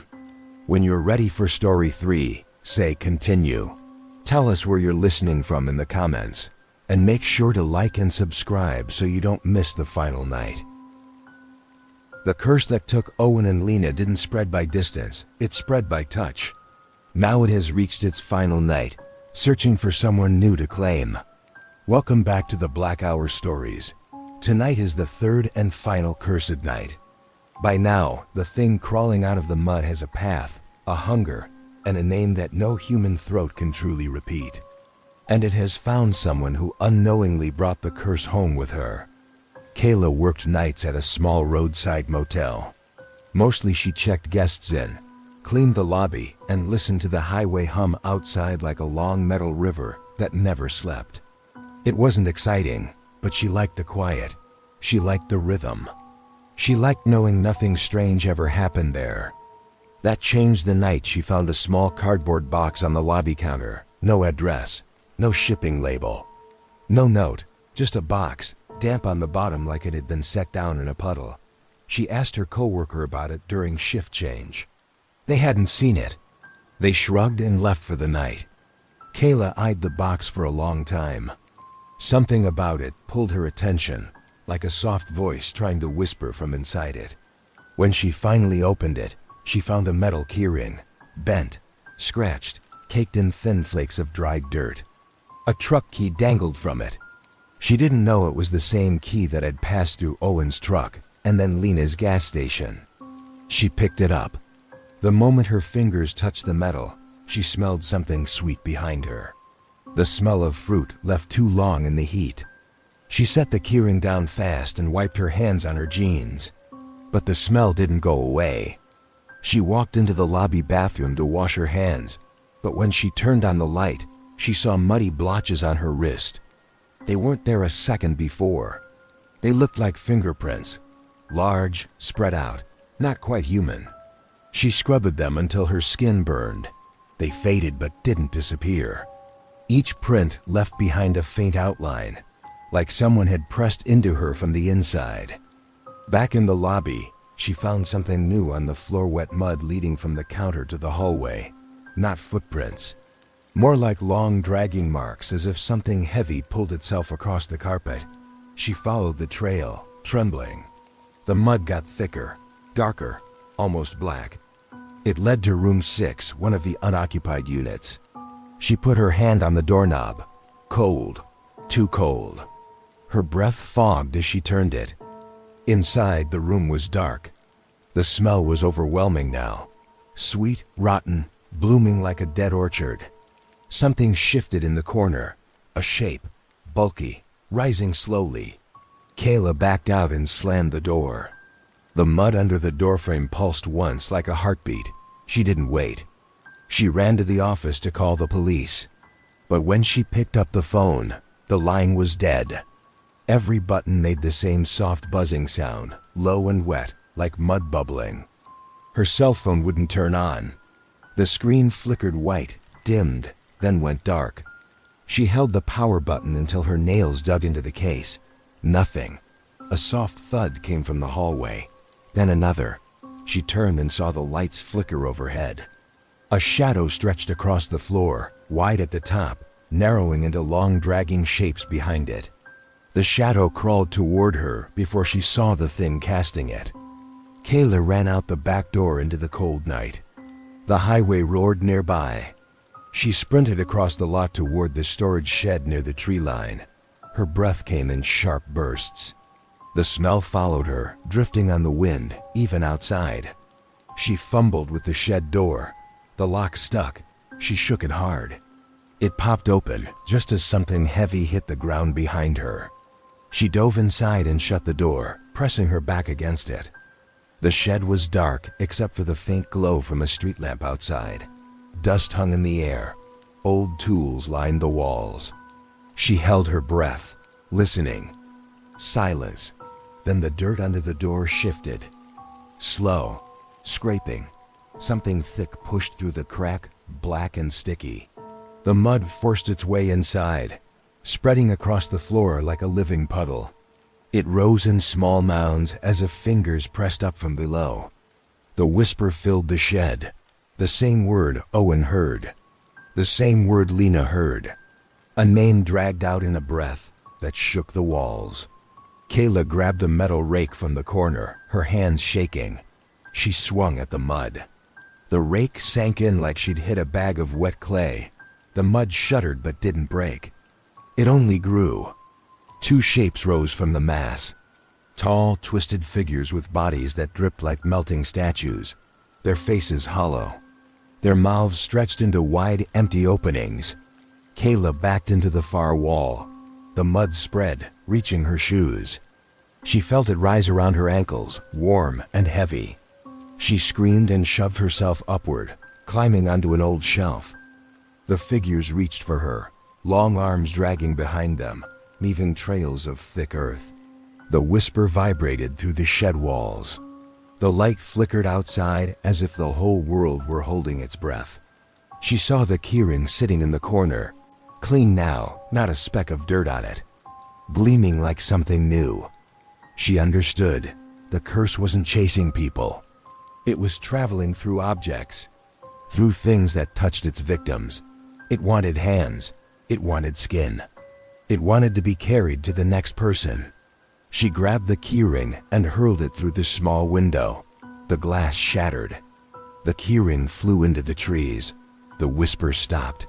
The mud froze. The figures paused in mid-step, their bodies sagging. Kayla waited, barely breathing. The mud twitched once, twice. Then it collapsed into a sludgy heap, losing its shape. It melted back into the floor until only a thin smear remained. Outside, the night felt quiet again. She climbed down, shaking all over. She stepped out into the cold air and ran toward the road. But halfway there, she stopped. In the dirt near the tree line, she saw something shine under the moonlight. The keyring. Clean, perfect, placed gently on top of the soil like an offering. Then she noticed the ground around it. Fresh footprints, 2 sets, both too large to be human, both leading into the dark trees, as if walking in circles, as if waiting. Kayla backed away slowly. The sweet smell drifted from the woods again, faint, patient, like something holding its breath and listening. She didn't try to pick up the keyring. She didn't even touch it with her shoe. She ran toward the highway, waving down the first truck she saw. When she looked back, the keyring was gone. 3 cursed nights. 3 people taken, and one who escaped only because she learned not to touch the thing calling her name. But the curse is still out there. Someone picked up that keyring. Someone carried it home. Tell us where you're listening from in the comments, and make sure to like and subscribe. New stories drop soon if you dare return.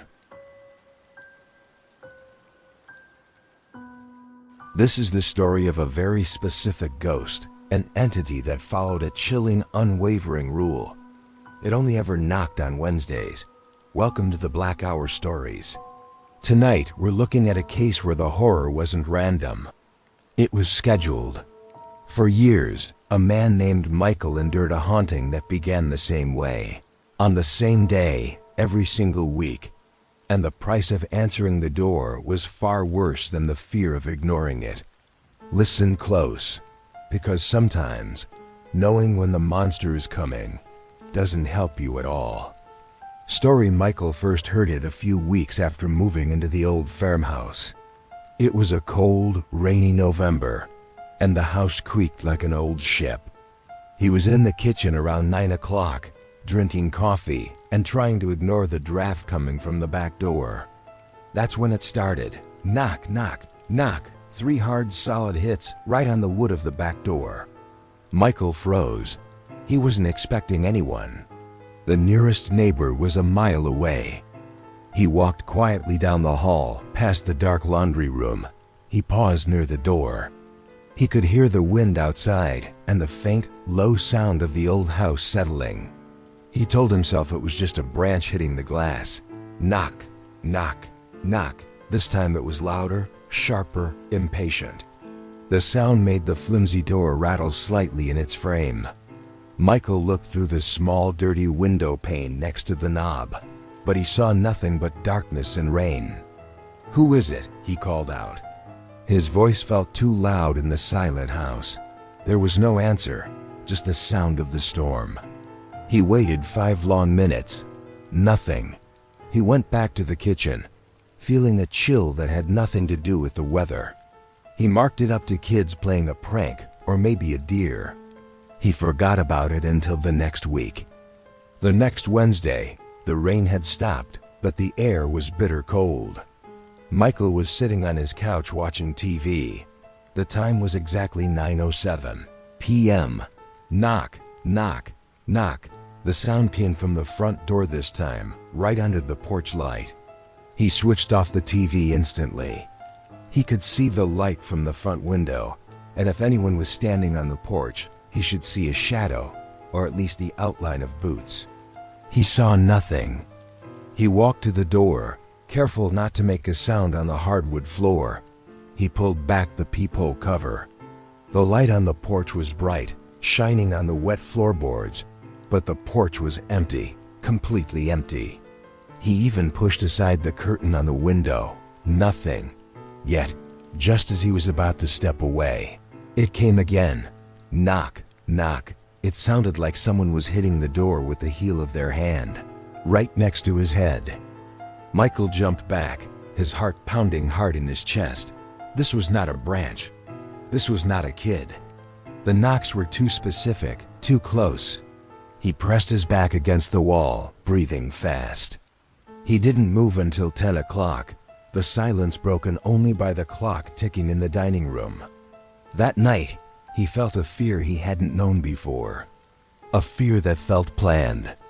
The 3rd Wednesday, Michael was prepared. He locked both doors early and pulled the curtains shut. He brought a thick blanket, a flashlight, and a thermos of hot tea into the guest bedroom, which was in the middle of the house and had no outside walls. He put headphones on and tried to listen to music very loudly. The time came, around 9 p.m. He turned up the music more. He almost didn't hear it. Knock, knock, knock. The sound was faint this time, muffled, but it was there. It wasn't coming from the front or the back. It sounded like it was coming from inside the wall, right behind the headboard of the bed. Michael ripped the headphones off. The sound was distinct, a solid hit against plaster. He scrambled out of the bed and ran into the hallway. He stood in the darkness listening. The knocking stopped as soon as he left the room. It was like the thing knew exactly where he was and where he wasn't. This was the first time the entity had entered the structure of the house itself. The fear went from a simple scare to a real, creeping panic. This thing was inside his safe place. For the next few weeks, Michael tried to break the pattern. He went to a friend's house on a Wednesday night. He drove to the next town and stayed in a motel. The haunting stopped, but only for him. His friend later told Michael that the night he stayed over, someone had knocked fiercely on his back door around 9. But when he opened it, there was nothing but a heavy fog rolling off the lake. The motel clerk, when Michael checked out, asked him why he kept running in and out of his room late on Wednesday night, saying he heard Michael knocking constantly on the walls. Michael went home knowing that the entity wasn't attached to the house. It was attached to him. It followed him, and it marked its territory every Wednesday night at the same time. The rules were simple, chilling, and absolute. If he was home, it would knock on his door or his wall. If he left, it would follow him and announce itself wherever he was staying. He started keeping a journal. Every Wednesday, he wrote down the time, the location of the knock, and the feeling it gave him. He noticed a detail he had missed before. When the knocking started, the air always went completely dead. All the normal house noises, the refrigerator hum, the pipes ticking, the wind outside, they all disappeared for a few minutes. It was a silence that felt heavy, a silence that felt like a held breath. One Wednesday in January, it got closer. Michael was sitting on the kitchen floor, far away from all the doors. He was trying to read, but he kept watching the clock. 9:05 p.m. The silence hit him, a sudden drop in the background noise. His ears started to ring faintly. Then the knocking. Knock, knock, knock. This time it was right in the middle of the kitchen, on the top of the dining table. A light coat of dust had gathered there, and where the knock hit, a tiny cloud of dust puffed up, settling back down immediately. It was not knocking on a door anymore. It was knocking on the furniture. The next week, it knocked on the metal side of the stove.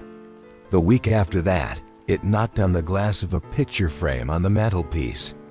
The knocking was moving inward, getting smaller, more intimate. It was announcing itself on the objects Michael touched every day. The terror peaked the next month. Michael had fallen asleep on the couch, exhausted from the constant fear. He woke up suddenly. The clock read 9:15 p.m.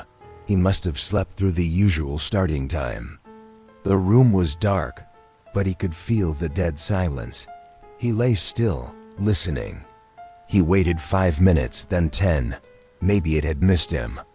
Maybe he was finally free. Then he felt it, a light tap. Not a knock on the wood or the glass. A light, delicate tap like a fingernail on his forehead. Tap, tap. 3 fast, soft sounds. Michael didn't scream. He couldn't. He just clamped his eyes shut and held his breath. He felt the cold air of the kitchen shift above him, like something very tall was leaning down. Then silence. The house noises slowly started to come back. The refrigerator started humming again. He knew then that the knocking wasn't a warning. It was a request. It was an action. It needed to knock. It needed to touch. It was trying to get him to open the door, whether a physical door or a door to his attention. He spent the next 3 months simply surviving, living with the chilling weekly routine. He would barricade himself in the closet on Wednesday nights and wait for the tap on the wood or the knock on the ceiling above his head.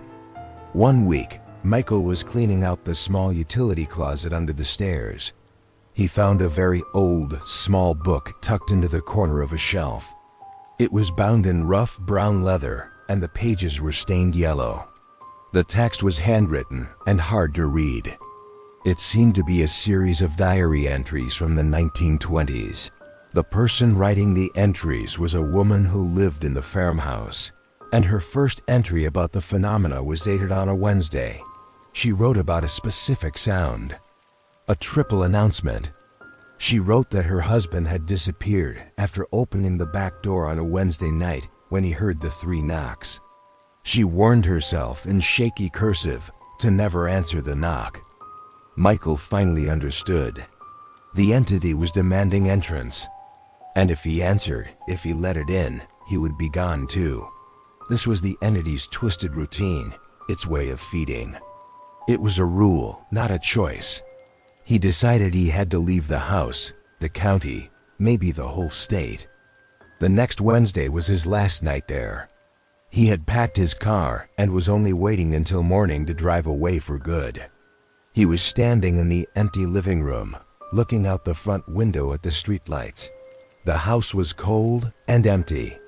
He felt the dead silence descend around 9 p.m. He tensed up, waiting for the familiar knock. Knock, on the glass or on the wall. But this time, it was different.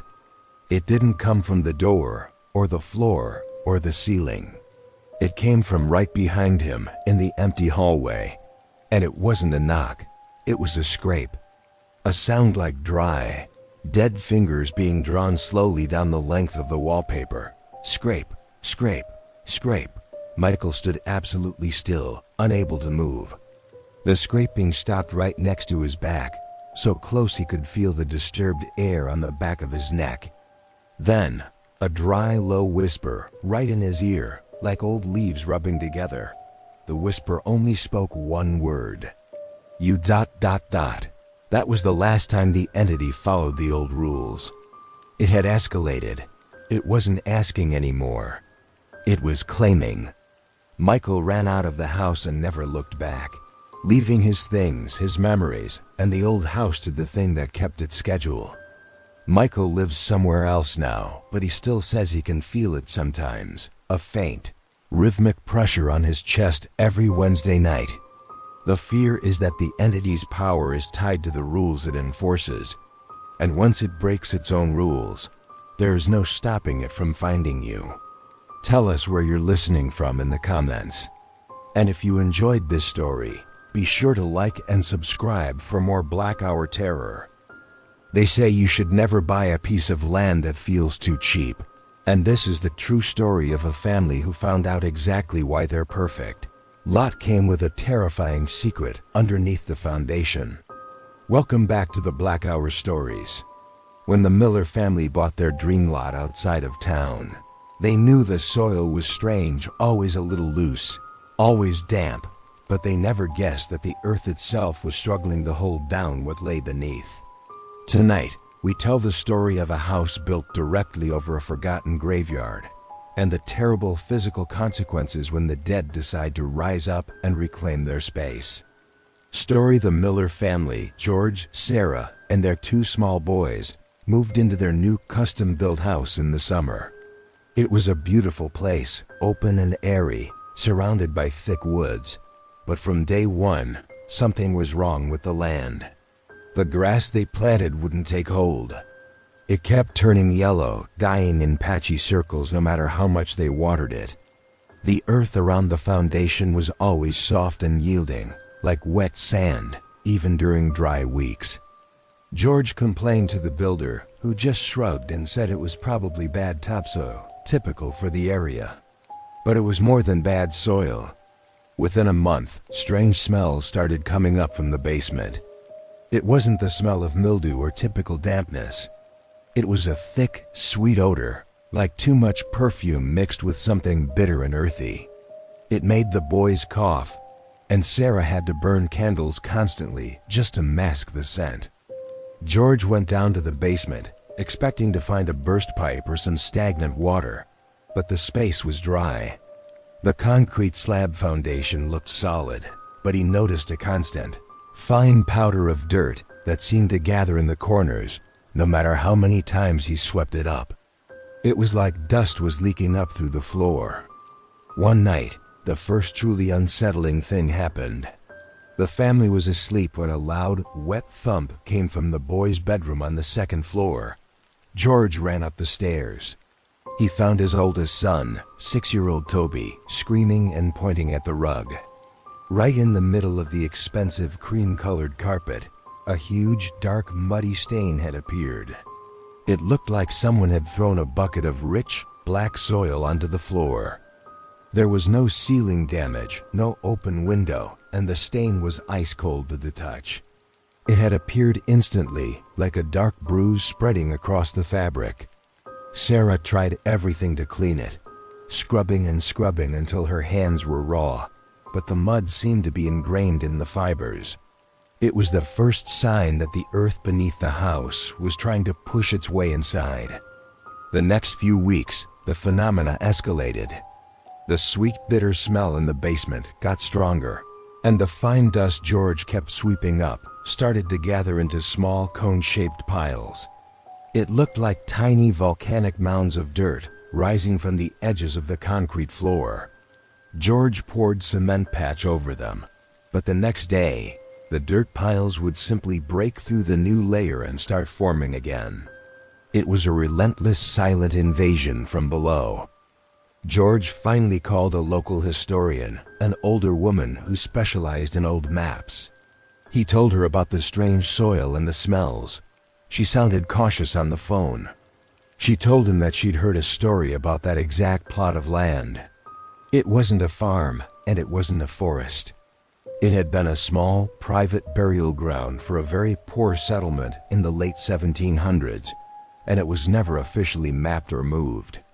When they built the modern subdivision, they simply paved over the area.